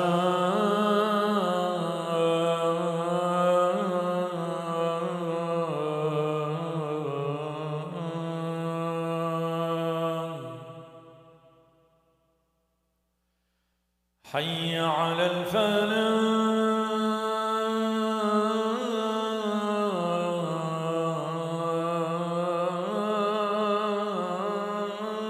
الفلاح حي على الفلاح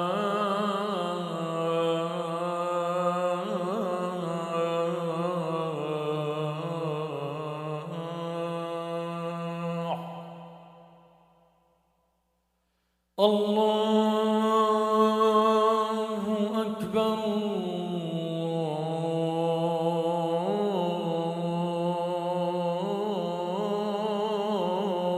الله أكبر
الله أكبر الله أكبر أشهد أن لا إله إلا الله أشهد أن محمدا رسول الله حي على الصلاة حي على الفلاح قد قامت الصلاة قد قامت الصلاة الله أكبر الله أكبر لا إله إلا الله.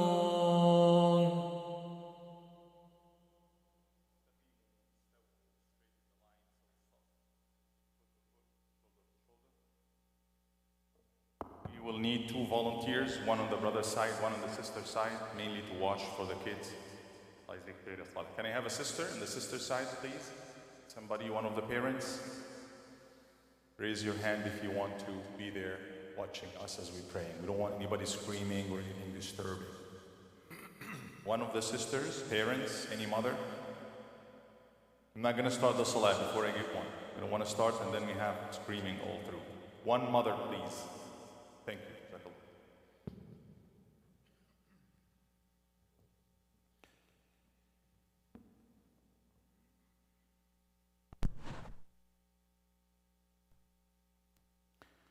الله أكبر.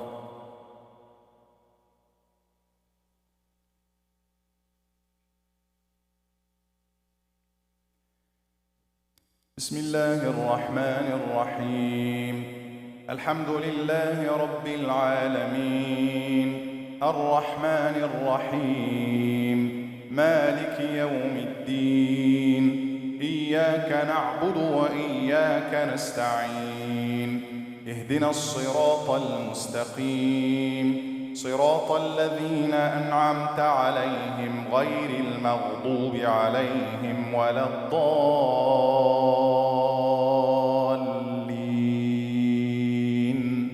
آمين.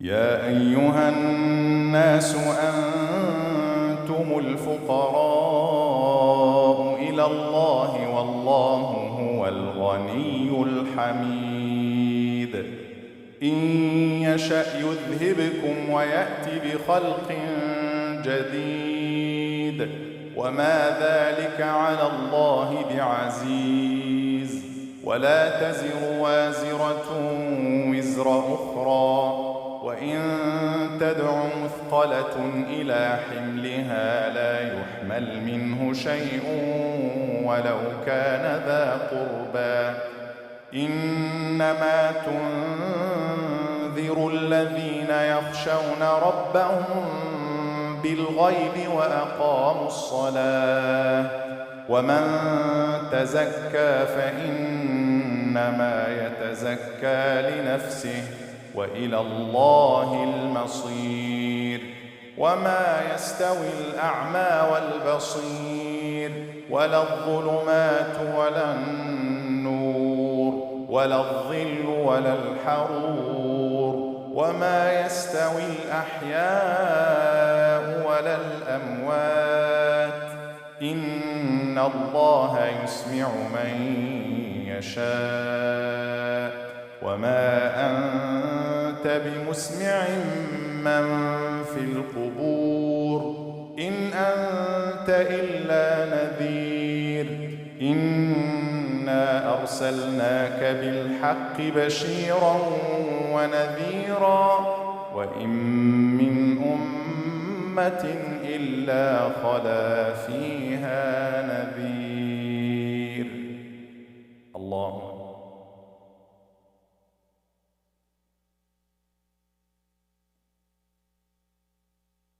الله لمن حمده. الله أكبر. الله أكبر. الله أكبر.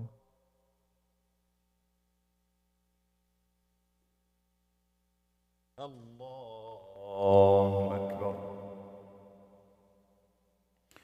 بسم الله الرحمن الرحيم. الحمد لله رب العالمين، الرحمن الرحيم، مالك يوم الدين. إياك نعبد وإياك نستعين. اهدنا الصراط المستقيم، صراط الذين أنعمت عليهم غير المغضوب عليهم ولا الضالين. آمين.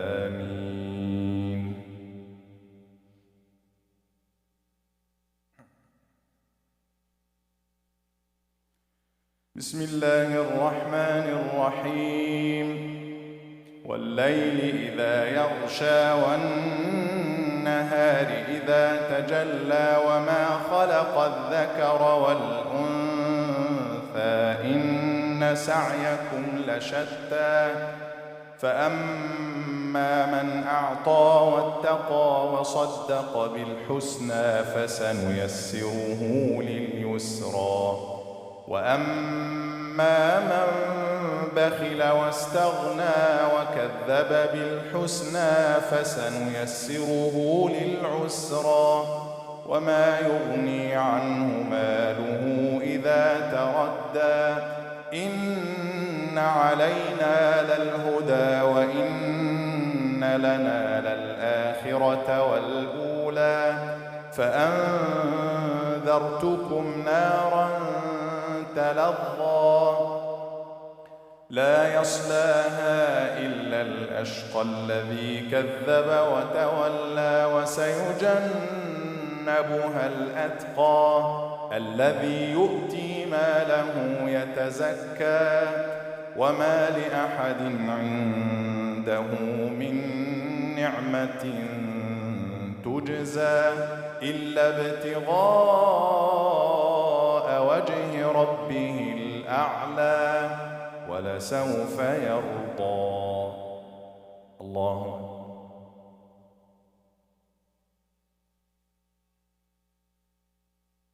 سمع الله لمن حمده.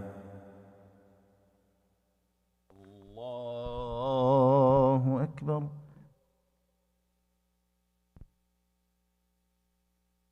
الله أكبر.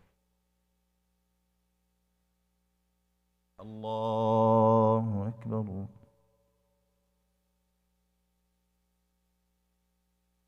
الله أكبر.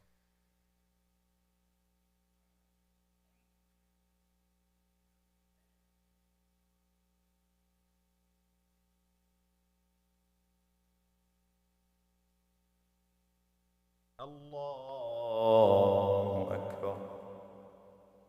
بسم الله الرحمن الرحيم.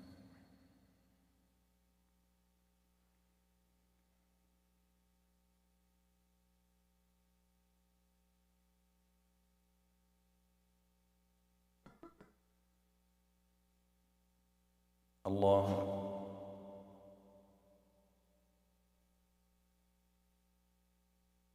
سمع الله لمن حمده. الله أكبر. الله أكبر. الله أكبر.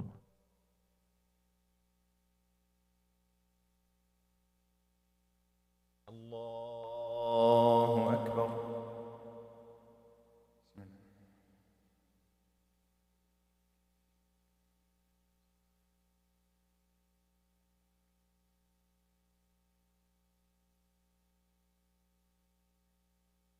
الله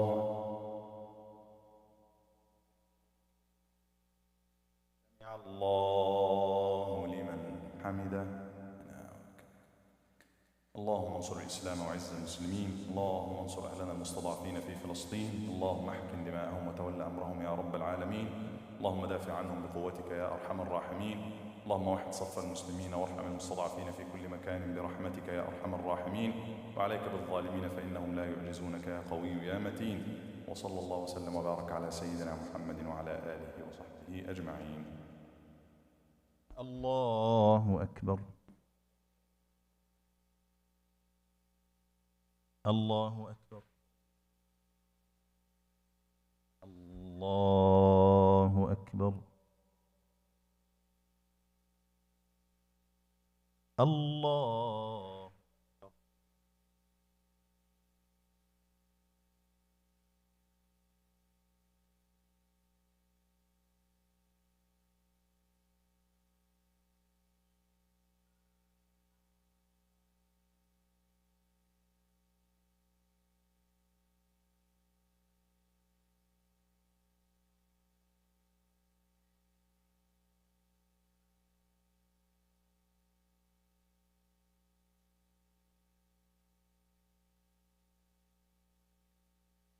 السلام عليكم ورحمة الله. السلام عليكم ورحمة الله. اللهم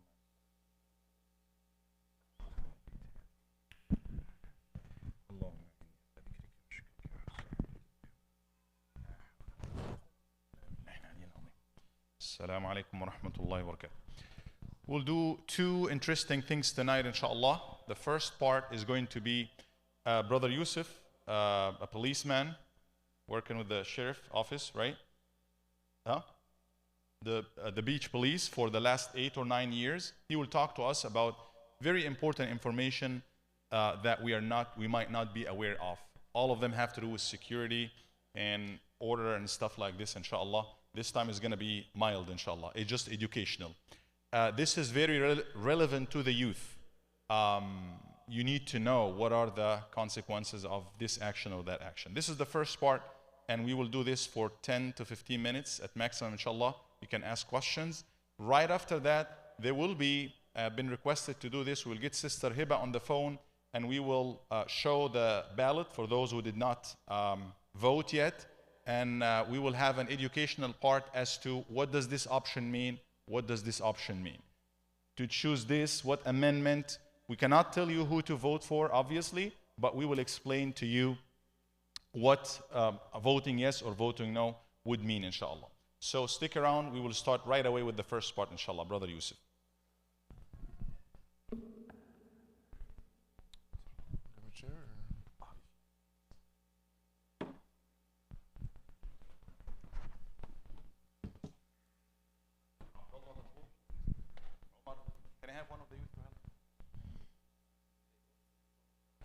السلام عليكم ورحمة الله وبركاته. بسم الله الرحمن الرحيم. الحمد لله رب العالمين والصلاة والسلام على رسول الله. If I can get everyone's attention for just a few moments, I am a little bit tired, so forgive me if I'm a little bit rusty. But what I'm about to talk about is actually extremely important. As the Imam mentioned, I've been working with the law enforcement for about 9 years now, and inshallah I'm going to share some broad stories with you all, and you know, if you guys have any questions, I'm more than happy to answer questions. The first and foremost thing, like, I want to kind of explain my role as a Muslim police officer, you know, living in Bay County especially. I believe I have a responsibility to my Muslim community, to everybody in this building, as well as my, you know, society at large, to defend innocent people and to stand up for people's rights. So I want to kind of address that. Second thing, forgive me, like I believe it was 2-3 weeks ago. I didn't have much time to address it, but you know, if I had a lot of questions with people coming up to me with questions, and you know, if I may have been misunderstood, but I will try to clarify things, inshallah. So coming back to my role is to keep everybody safe. And everybody at a large is involved in that, and then there's the Muslim community that I have a responsibility towards. And I take both sides of that responsibility extremely heavy. I don't joke around with that. But I'll share with you a couple stories, and you know, without giving details or anybody. And the second thing I need to mention, if I mention like speeding, or if I mention I saw this or I saw that, wallahi, I'm not talking about you. So don't take it personal. I'm just looking to improve the safety of our community at a large, and kind of spread some knowledge across with everybody and share with you all. So I'm not, you know, talking about anybody in particular. So don't come up to me afterwards and say, Brother Yusuf, you know, I swear you're talking about me the whole time. No. But one thing that I want to talk about is, with last week, the child neglect, specifically child neglect.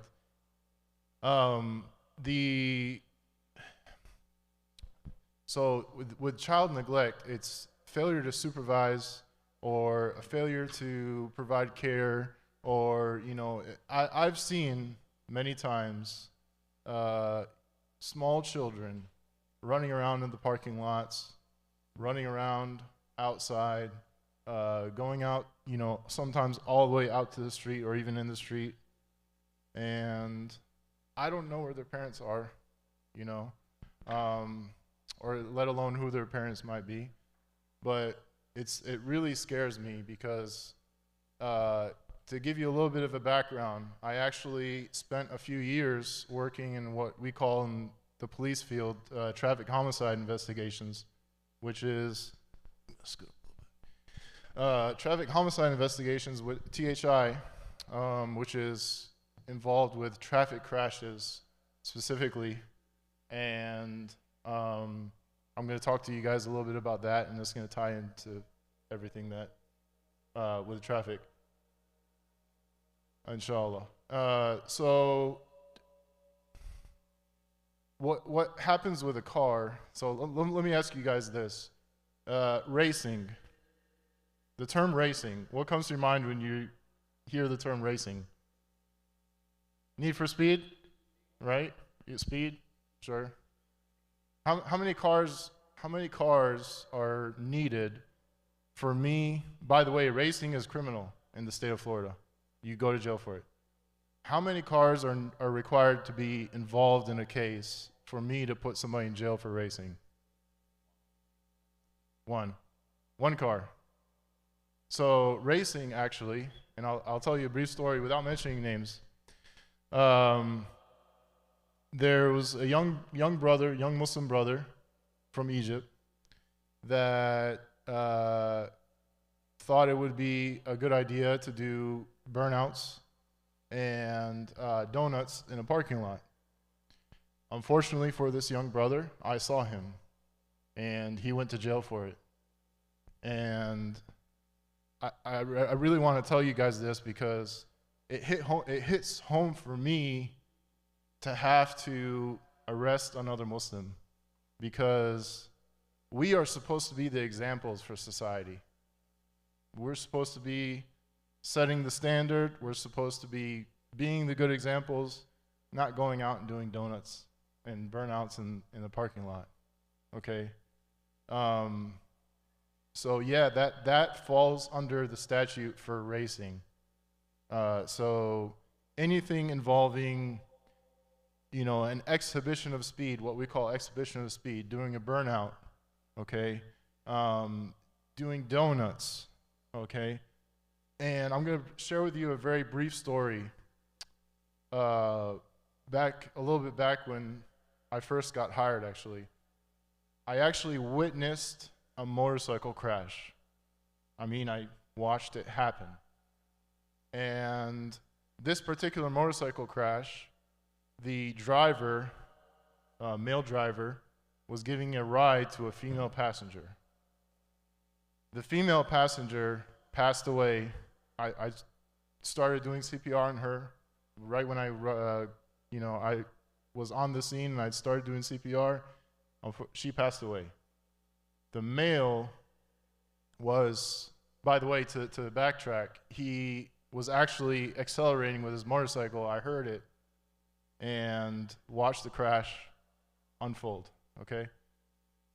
So he was speeding, but that's all he was doing was speeding. So I want you to keep that in mind, okay? All he was doing was really speeding.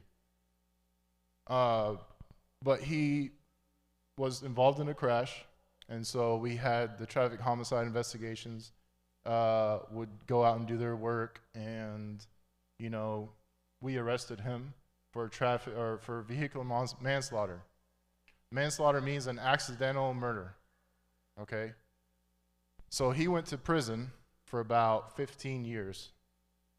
Now, I want you to think about this.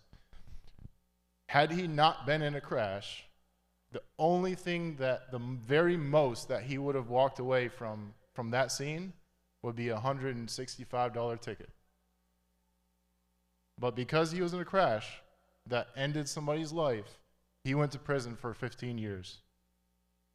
So most people, when they think, if I speed, the worst that can happen to me is the police can stop me and give me a ticket. I'm here to tell you that's not the truth.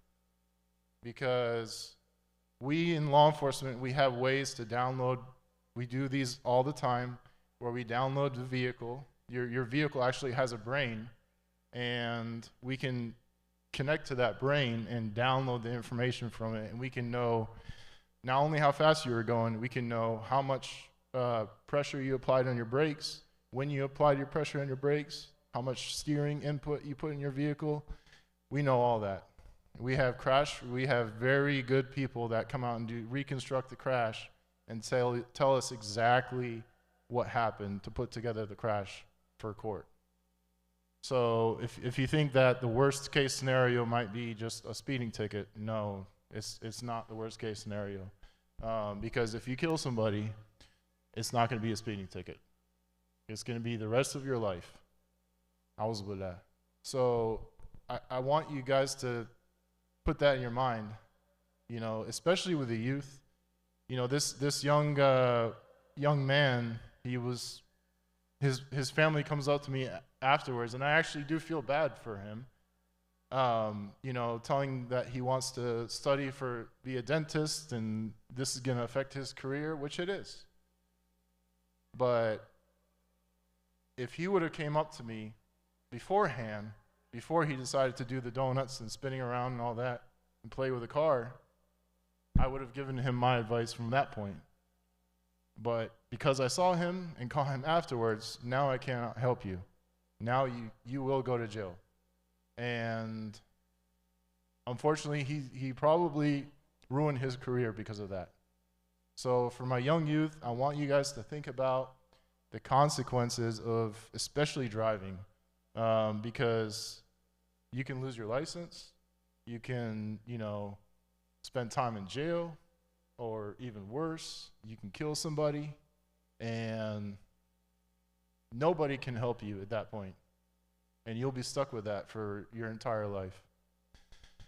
So I want to just kind of pass that along. The other thing is when it comes to small children, everybody can agree, especially that it's like a soft spot in our hearts. We all, the most dear person to me is my son, and you know, we're all gonna do what's best for our kids, right?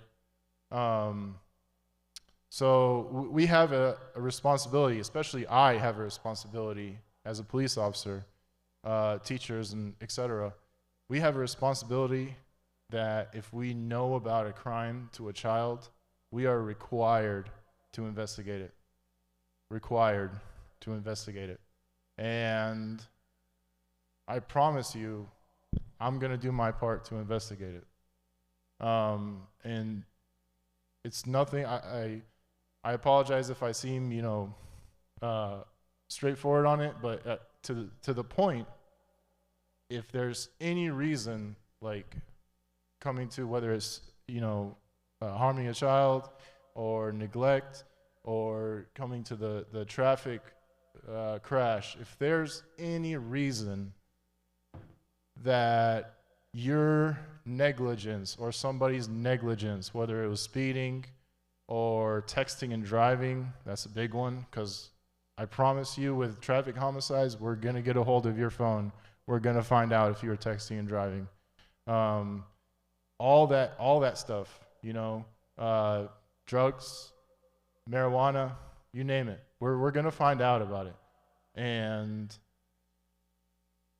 we're going to, you know, make an arrest especially if the case involves a death or somebody getting hurt. So just keep that in mind, that, you know, it's not just about that traffic ticket that I might get. You know, I work a lot of, I had a history especially of working a lot of DUIs and stopping DUIs. And I used to have a saying that I taught newer officers, and that saying goes something like this: what is the difference between a DUI manslaughter and a misdemeanor DUI?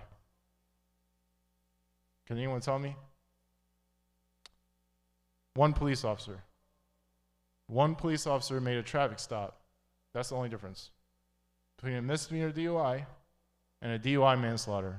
The charges, everything is the same, except a police officer made a traffic stop on one and didn't on the other. So, same thing with traffic homicide, vehicular manslaughter. It's a ticket or it's prison. That's the only difference.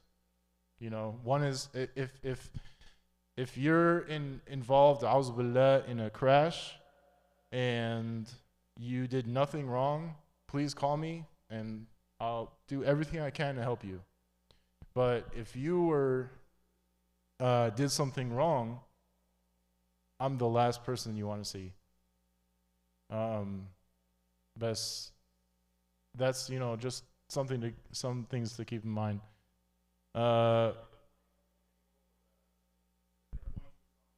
Okay. The other thing I wanted to mention is as far as safety is concerned, and I apologize, Sheikh, but this is a very big topic too. We need to be mindful about threats to our community. That includes whether it's active shooter or, you know, bomb threats, whatever the threat might be. There's plenty of situations that happen that creates a threat to our community, and we need to be ready for that. You know, I from the things that I see, just some of them, blocking the doorways is a big no-no. Please, if you see somebody sitting in front of a door, an exit door, whether it's a fire exit or whatever the case might be, sitting in front of the entry door, please politely ask them to move to another spot, because that is a huge hazard.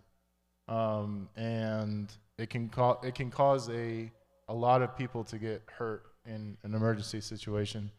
Who's there?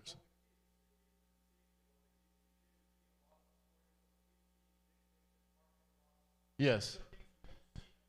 Yes. Yes. So parking lots in general, yeah. Can you guys hear me in the back, sisters? We're okay? So parking lots is very, very dangerous. You know, I can tell you about a case that actually just went to trial. A guy was driving through the, you know, mother and child, small child, I believe she was 4 years old. She's walking out of the public store, walking into the parking lot. The parents were not able to keep up with her, to hold her hand and stop her from going into the parking lot. So she got hit by a car, run over and killed in the parking lot. The guy that hit her took off. We eventually tracked him down, found him and all that. But what killed me about this case is the guy that ran over her, he told us that he thought it was a dog. And I want you guys just to, if I can just share a little bit, I would, but there's a lot more involved with that. But there's always a hazard. Your vehicle coming to the vehicle and crashes and all that. Your vehicle is a weapon, and you have to understand that. That's why we have vehicular manslaughter charges. And if that case happens where a small child is out in the parking lot unsupervised, and that small child, auzubillah, gets run over by a car, we're going to do our investigation. Obviously the sheriff's office would do it, but we're going to do our investigation in law enforcement, and we're going to find out that you were not supervising that child. And this is, forgive me for saying it, but you will not be at your child's janazah. You will be spending your child's janazah in a jail cell if there's any criminal aspect involved in that investigation. So it's extremely important that I don't want to see that happen to anybody. I'm not out here to arrest people.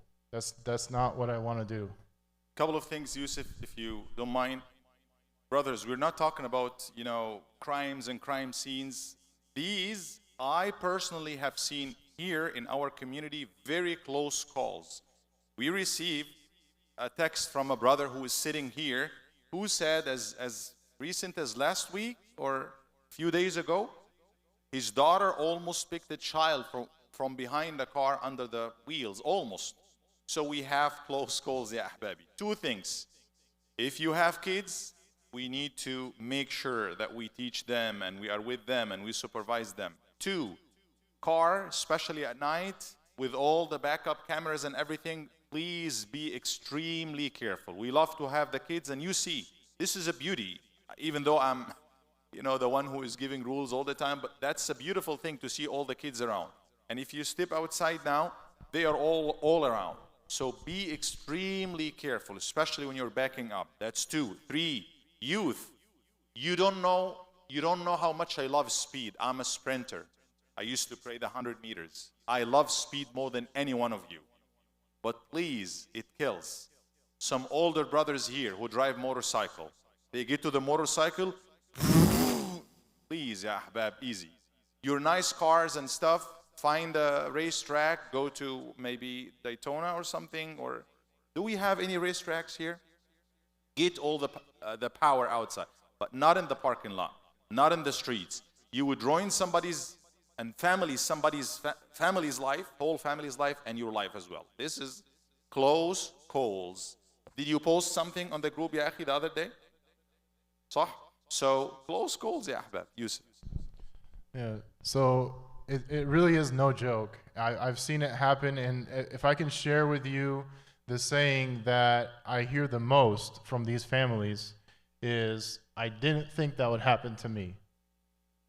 I didn't think it would happen here. I didn't think it would be me involved in that. I hear that all the time. And I'm sorry. I can't help you at that point.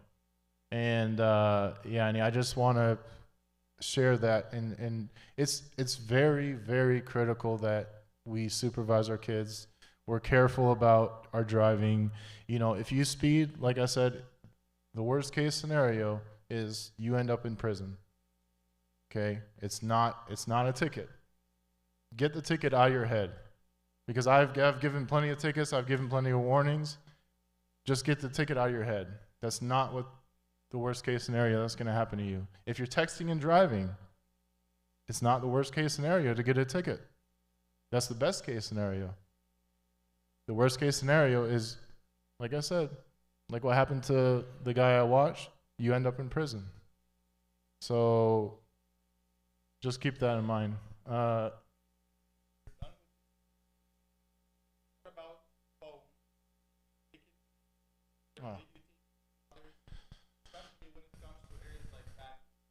So this is I just heard about this today. I don't know much information about it.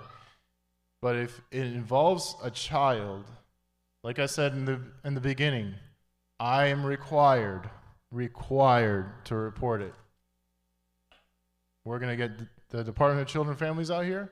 We're gonna get the Sheriff's Office out here, and we're gonna have a full investigation. Everything. And somebody is probably going to be going to jail if it involves a child getting videotaped in a bathroom.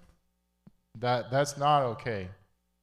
I don't know if it's kids doing that or what the case might be, but yeah, just generally, it's called video voyeurism.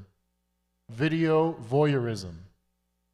So it's not okay. Anybody recording somebody in the bathroom or not dressed, you're going to be going to jail for that.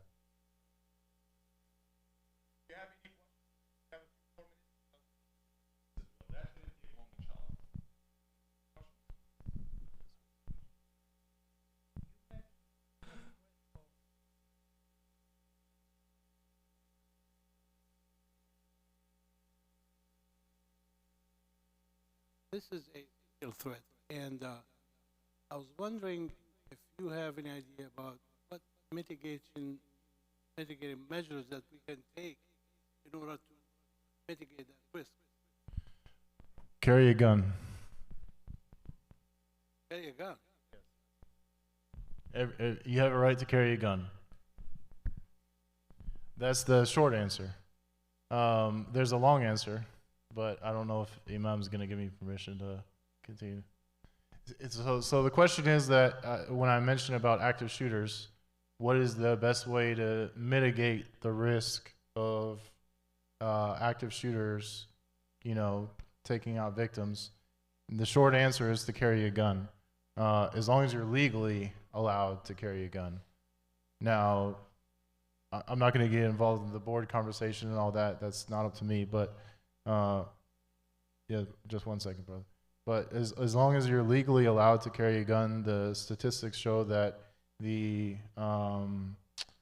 casualties involved in those type of situations where people were armed, the casualties are substantially lower than people were unarmed. I can promise you, if I'm here, I'm always carrying a gun, always. But does that answer your question?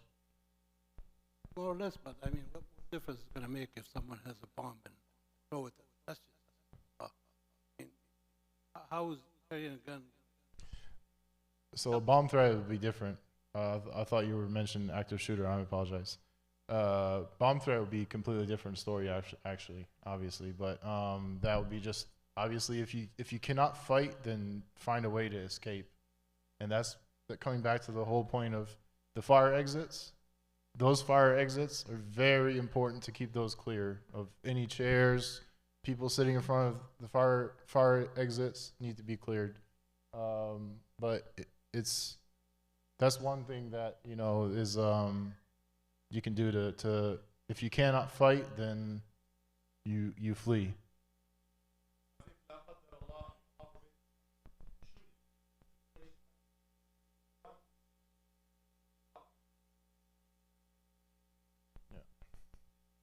Yeah, Brother Saleh. Couple of more questions, inshallah, so we don't want to. My question is like our Imam keeps saying about the exits, about the kids, about the parking lot, about the donuts, about how we can, because we keep talking about it, but we don't see the parents is taking action. What do you recommend we have to do to stop this stuff, especially here, at least in the parking lots, at least in the masjid and all of that? When you see there's a parents and these kids not doing, what they have to do. We are doing this. We are educating. Number one thing, we are educating. We are telling everybody these are the consequences. This is what could happen. So we're trying to do our best. But Yusuf, can you? So correct me if I didn't. Just stop me if I did not understand your question. You're saying like if what the parents can do, or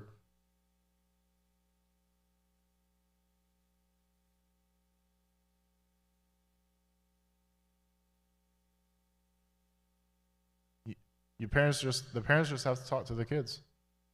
You know, the parents just have to talk to the kids. If the kids are doing that, you know, and when I say kids, I mean if you're 18, you're an adult. So sorry, that's just how it works. But yeah, the parents are gonna have to talk to your kids and educate them, you know, not to do these sort of things.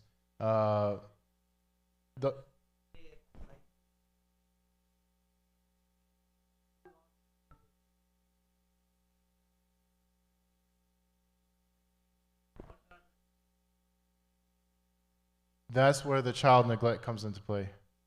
So, but not with driving specifically, but with you know, yeah, that's where the criminal charges would come into play if that parent was responsible for that child and the child is still doing, you know, illegal stuff.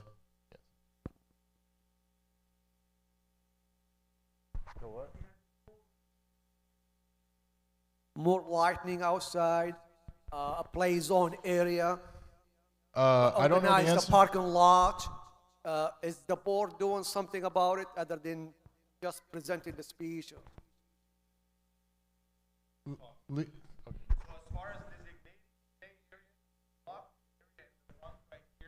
We block the area in the front from Asr time. We asking people to cooperate because sometimes we have cars there.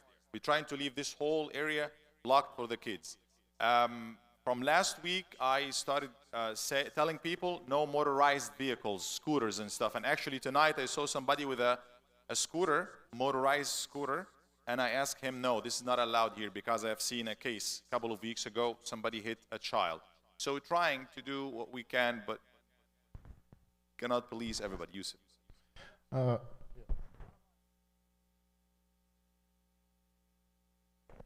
That's definitely a big one too, and that also falls into a failure to supervise, to prevent, like caretakers or parents' failure to supervise to prevent that, what you're talking about. So a child being out by him or herself in the parking lot or in the park or in the street, you know, and gets the victim to that, that's where, you know, the parents will be facing big trouble with that.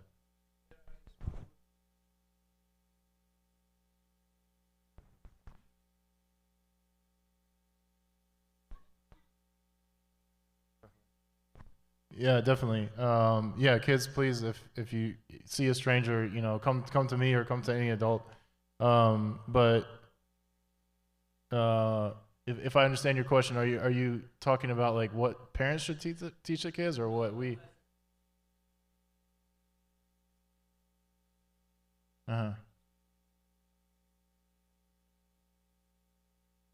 Yeah, yeah. I think that would be a great topic for school, and I'd be more than happy to, you know, coordinate with the school and talk to the kids at school. You know, but if it's just your kids, like everyone's responsible for their own, يعني كلكم راع وكلكم مسؤول عن رعيته. But everybody's responsible for their own, you know, flock. So you're responsible to talk to your own kids and let your kids know, you know, don't talk to strangers, these common things. And one of the biggest things right now with talking to strangers and exploitation is actually this. Online? Yes. This right here. This is the biggest subject of exploitation. And this is what we just talked about in the school a couple weeks ago. And we thank you for that. And yeah. we hopefully maybe can do the same thing here in the masjid. Get somebody Inshallah. talk to us about cybersecurity. You need to monitor your kids' phones. I'm here to tell you there's apps in the phones that it looks like a camera. It looks like a camera. The icon in your phone looks like a camera. If you just give your kid a phone, they're smart about it. But they can open that app, and if they put in a certain, you know, pattern into this app. It looks like a camera. It functions like a camera. It'll take pictures, but it's like a hidden compartment of apps. You can put whatever you want in there, whether it's videos or websites or you name it. You can put it there. Yusuf, you're running out of time because we don't want to hold people very long. Do we have one final question? If somebody, sisters, do you have any questions to Yusuf? Okay. Jazakallah khair. Thank you very much, Yusuf. Maybe we can invite you again, inshallah, for more education. Thank you for that. Alaikum assalam. We have Sister Hiba Rahim on the phone right now. Hiba, are you still there? Are you still there? I am here. Assalamu alaikum. Wa alaikum assalam. All right, so we have here, right in front of everybody, this is the sample ballot for Bay County. The elections, how many people voted already? Raise your hand. Okay, so I guess that's probably 1/3, I guess, of the people here. Sisters, feel free to come forward, inshallah. This is what you will see when you go to vote. This is the sample ballot that you will see, inshallah. So the first part here is about the presidential election. We're going to go over that. Obviously, we cannot tell you here, we are not allowed to tell you who to vote for, but this is just educational. The first part, the presidential, the president and vice president. Hiba, do you want to say anything about this? The American Muslim Task Force, which is comprises of some of the major Muslim organizations in the United States, have taken a position on this. Even though we can't make an official announcement, we're in a masjid property, so it's against the legal rules of 501c3. I would recommend reading up or asking people on the endorsements. And I would just say one very strong point right here, and that is that ever since the election of George W. Bush, the Muslim community did not really vote as a strategic Muslim bloc. And there is very strong reason for the strategy that's being implemented.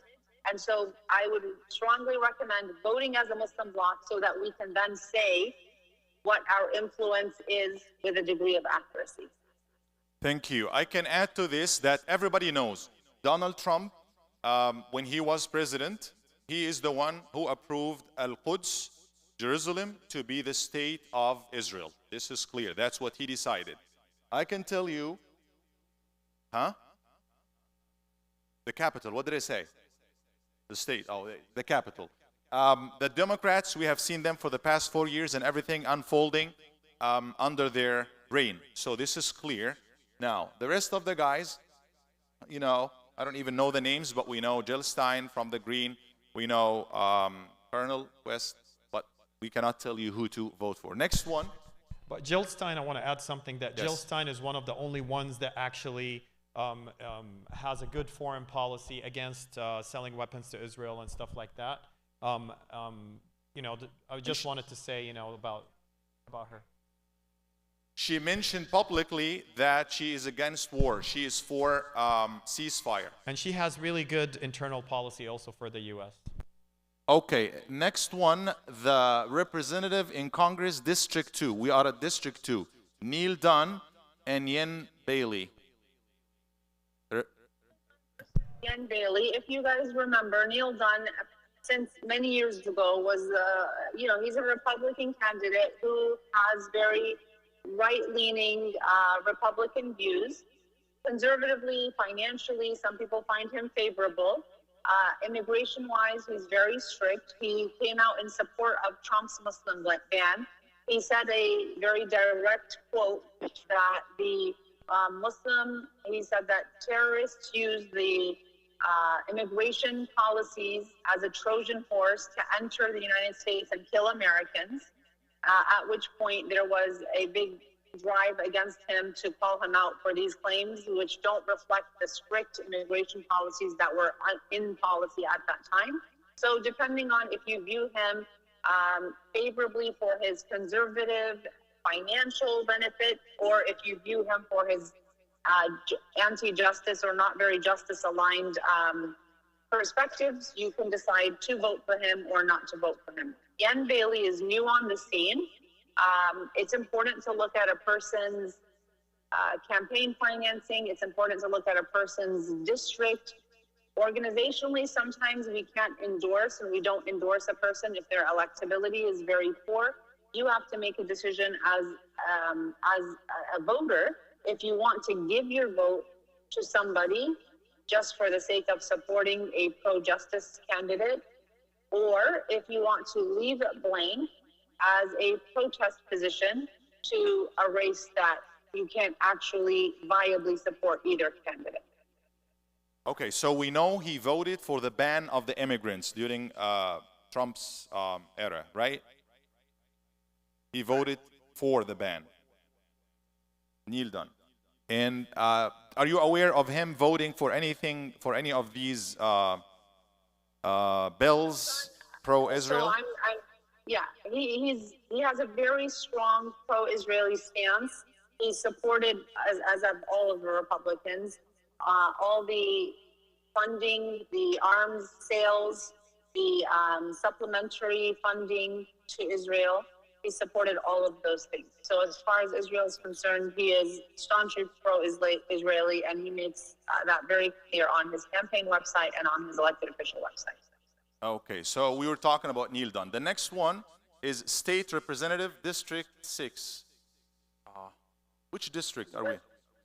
Is that our district? I think it's, oh yeah, that's our district. So which one, or what can you tell us, about this?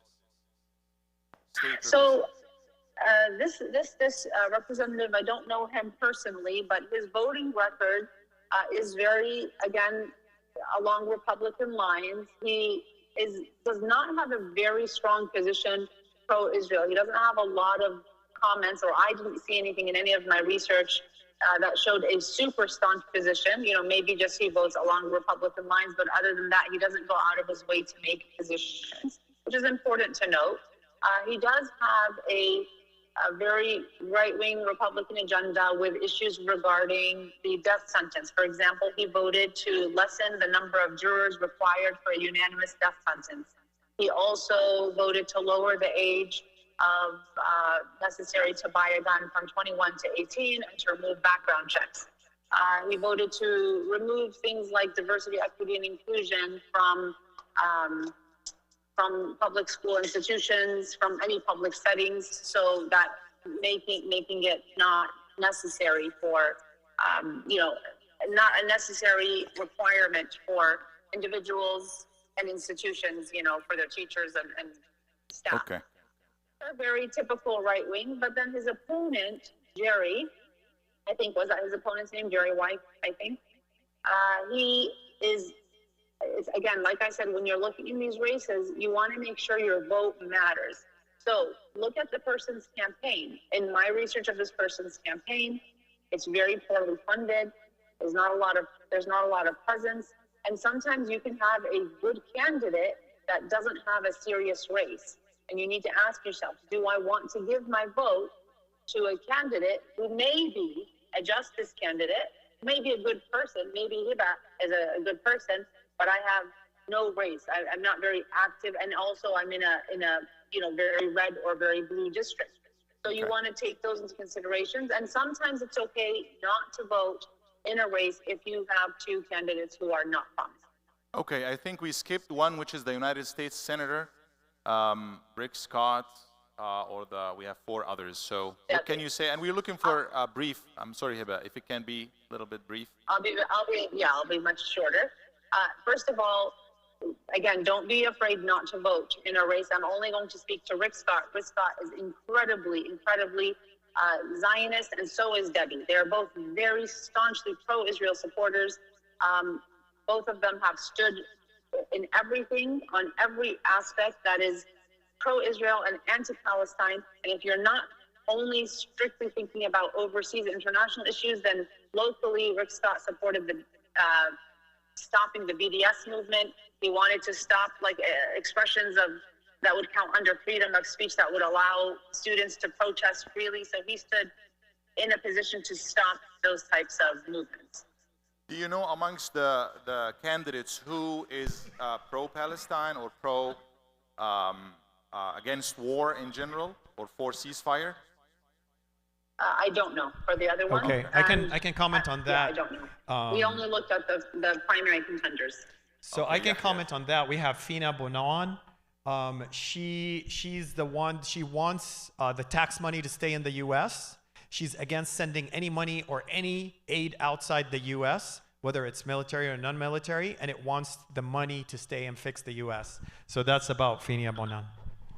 Okay, let's move to the next one, which is the Justice of the Supreme Court. Shall Justice... go ahead. I'm going to address both of the justices at the same time. It's the same answer. The Justice of the Supreme Court, both of the justices are very conservative. They're very strict on issues related to the biggest hot topic that has to do with, abortion and other issues like that. But I should just point out one thing. Justices are appointed by the governor. If a justice is removed, so if they're not retained, a new one will be appointed by the governor again. So there is, if you have strong reason to believe that this justice is, really horrible, maybe there's a scandal around them or something like that, you can vote no. If you don't like them, you can vote no. But there is the perspective that it is better to retain a person who you may not like but isn't horrible than open a door for a person you may not like who is horrible, because the same governor who appointed these two will have the right and will appoint the next one or two if they're not retained. Justices are almost usually always retained, however. Okay, so for the First District Court of Appeal, you have any comment here? Same thing. The same thing that I just said for the justices applies to all of these generally conservative.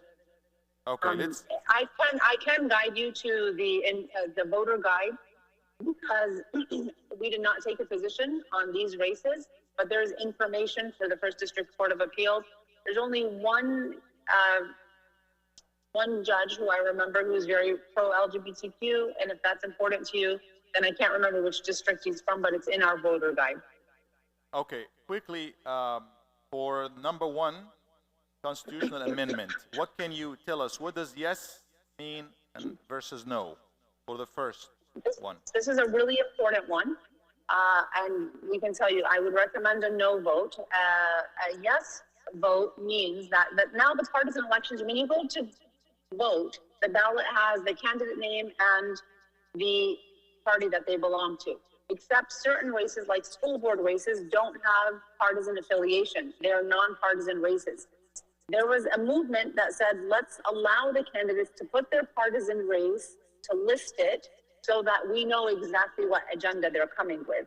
But then the opposition says, no, let's not politicize the school board. We're working for the children. We don't want to bring politics into it.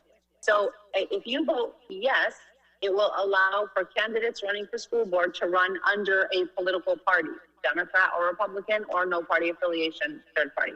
If you vote no, then it keeps it as it is right now, which says we are not going to allow partisanship in school board races. Okay, for number two in the amendments, this is about fishing and hunting. What's yes versus no mean? This one is a very confusing amendment. Basically, right now, we have the right to hunt and fish in Florida as Floridians. It's never been contested to my knowledge. It's not an issue, but there became a movement to codify that into the Constitution. Many people are asking, what's the intention behind this? There's no issue behind it. You have that right anyway. It's just not a constitutional right. And the argument to allow it would say, okay, well, no one can ever then try to take that right from us or try to limit those rights. If it's a constitutional right, it's harder to take those rights away. So some people pushing for it are pushing in that direction, but others are saying, no, there's a lot of question marks around this. Why are you trying to change something that's not a problem? If it's not broken, don't try to fix it. So there is anticipation that there are some ulterior motives behind trying to put it like this. For example, some people are afraid that right now we have conservation and endangered animals that are restricted by very specific rules and regulations. Some people are afraid that because of the language of the amendment, people will try to go back to hunt these endangered animals, and they'll say, well, this is my constitutional right, for example. So there's some of the arguments for and against. Personally, I voted no. So it's basically giving more right to the state versus giving it to the federal, right? It's just the state versus individual. Like it's codifying it in the state law, which basically has certain regulations. It takes regulations again away from like wildlife conservation groups, and it says, okay, this is your constitutional right. So it gives more individual rights to the person to be able to do things.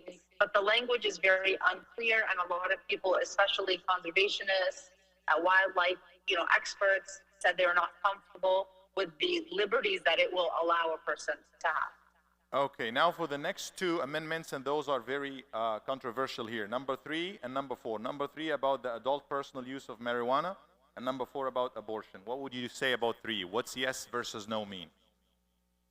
Yes would allow for recreational marijuana to be legal. Very simple. And what it would do is basically it would just allow access to marijuana, and it would not make it illegal. Currently, it's only allowed medicinally for medical use. That is the current status. And it would allow it to be legal for recreational use. Some people support that for different reasons. Some people support that even for criminal justice purposes, to decrease the number of people who go to prison because of marijuana-related charges. They think that this will help the criminal justice world, and especially people of color who are often discriminated against. But ultimately, it will increase the usage of marijuana. It will increase the availability of marijuana.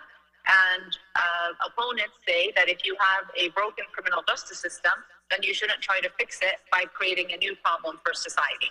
So I will leave that to people's discretion, but those are the arguments. So a yes vote would legalize marijuana, a no vote would keep it as is, which allows only medicinal marijuana. Okay, for the next one, number 4, about the abortion. Abortion, this one is very tricky because a lot of people will say, no, 100% you should definitely, forbid, abortion should not be allowed to the point of 21 to 24 weeks. You'll hear other people, even from within the Muslim community, and even from, more conservative perspectives, where people will say, oh, I have a personal experience with somebody, my child, my wife, my daughter, who had a complication with her pregnancy, and she could not have an abortion, even though it was very, sound medical reason, but because of the very strict regulations, she couldn't have an abortion. So let me just state, the way the law is right now, you have up until 6 weeks to have an abortion, after which it's not allowed unless you meet very specific criteria, like you have a medical situation, fetal abnormality, and you have to have 2 doctors sign off to say that this patient has a valid reason based on the law, or her life is in danger. And that actually has come to mean in active danger. So like, let's say you have a potential serious complication, but your life is not in active danger. There have been instances of people reported to say, okay, you have to wait until your life is actually in danger.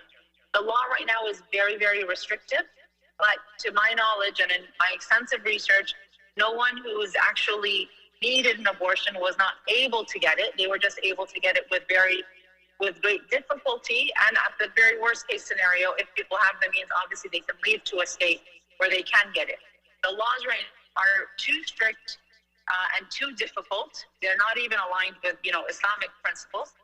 But the reverse, the problem is that if this amendment passes, it would allow for an enormous amount of abortions to happen up until the point of viability, which is up until the beginning of the 3rd trimester.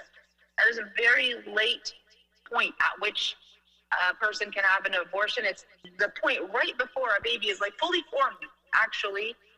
And, it's definitely problematic. And as I'll just remind people that in the state of Florida alone, in 2023, 84,000 abortions happened in just one state in 1 year. So that's the amount of, you have this risk that's happening and this problem that some women are facing, not all women, but some women are facing. But on the flip side, you have, the abortion of tens and tens and tens of thousands, specifically 84,000, of which a very small percentage, only a couple of hundred, were for medical reasons or necessities for the either fetus, issues or the mother's health issues. So percentage-wise, it's important to consider those numbers. So are you saying that 80,000 plus abortions took place even when it's illegal?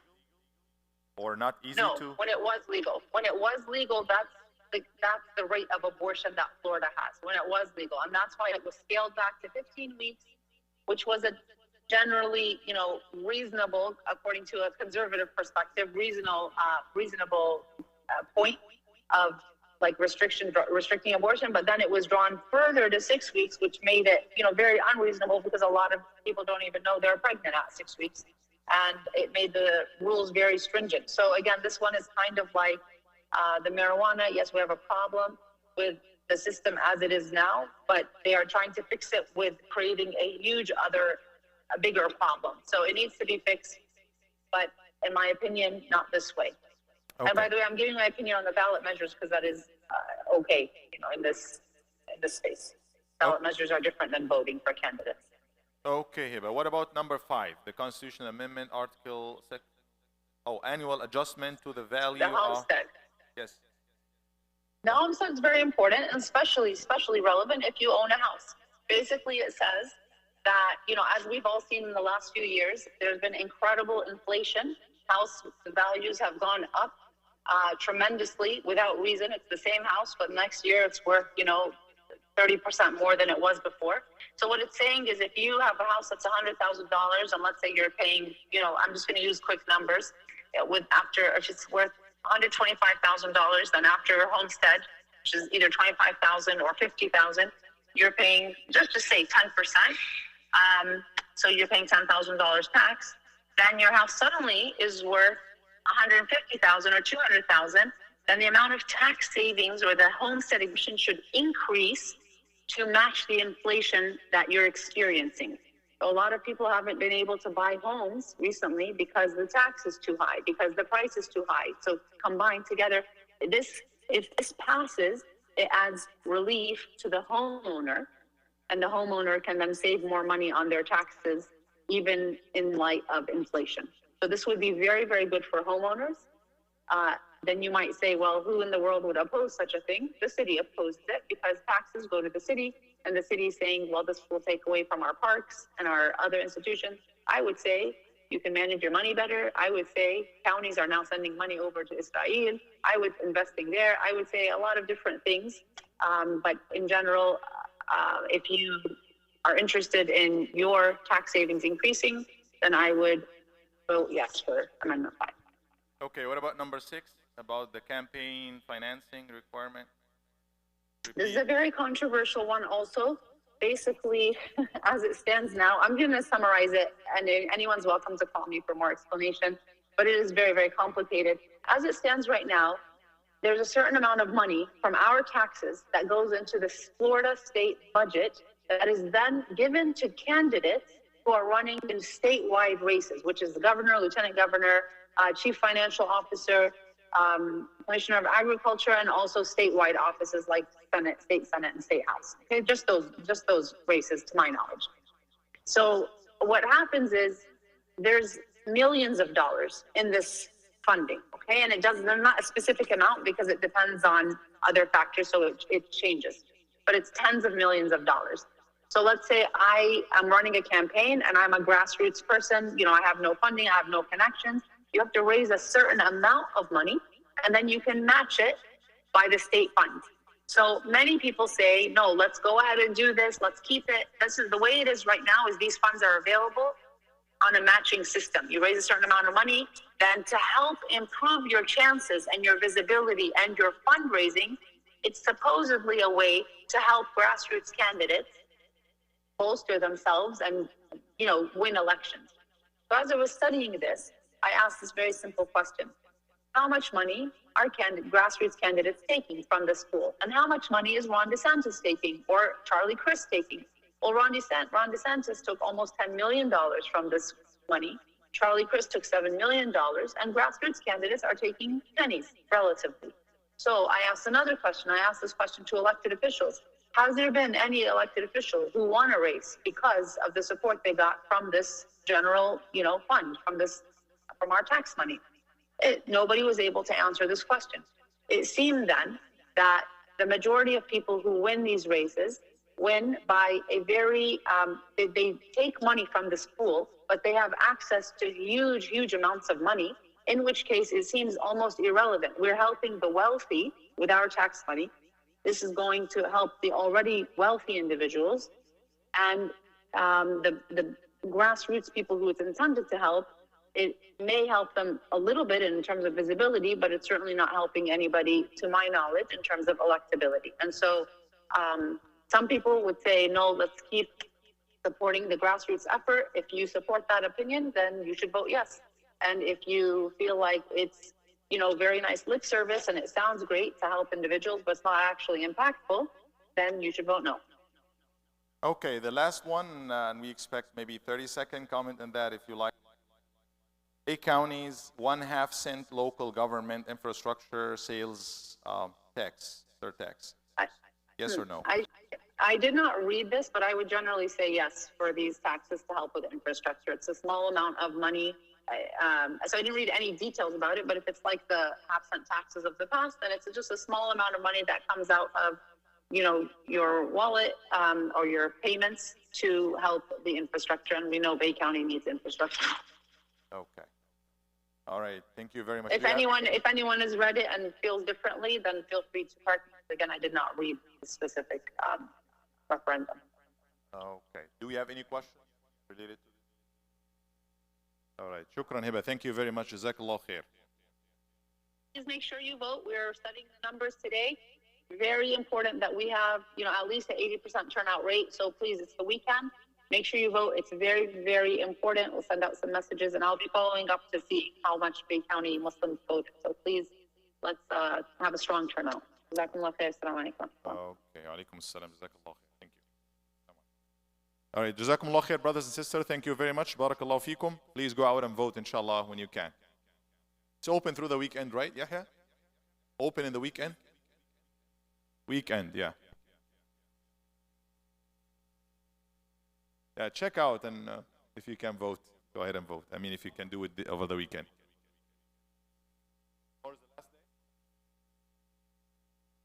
Dr. Manzoor is saying tomorrow is the last day for the early voting.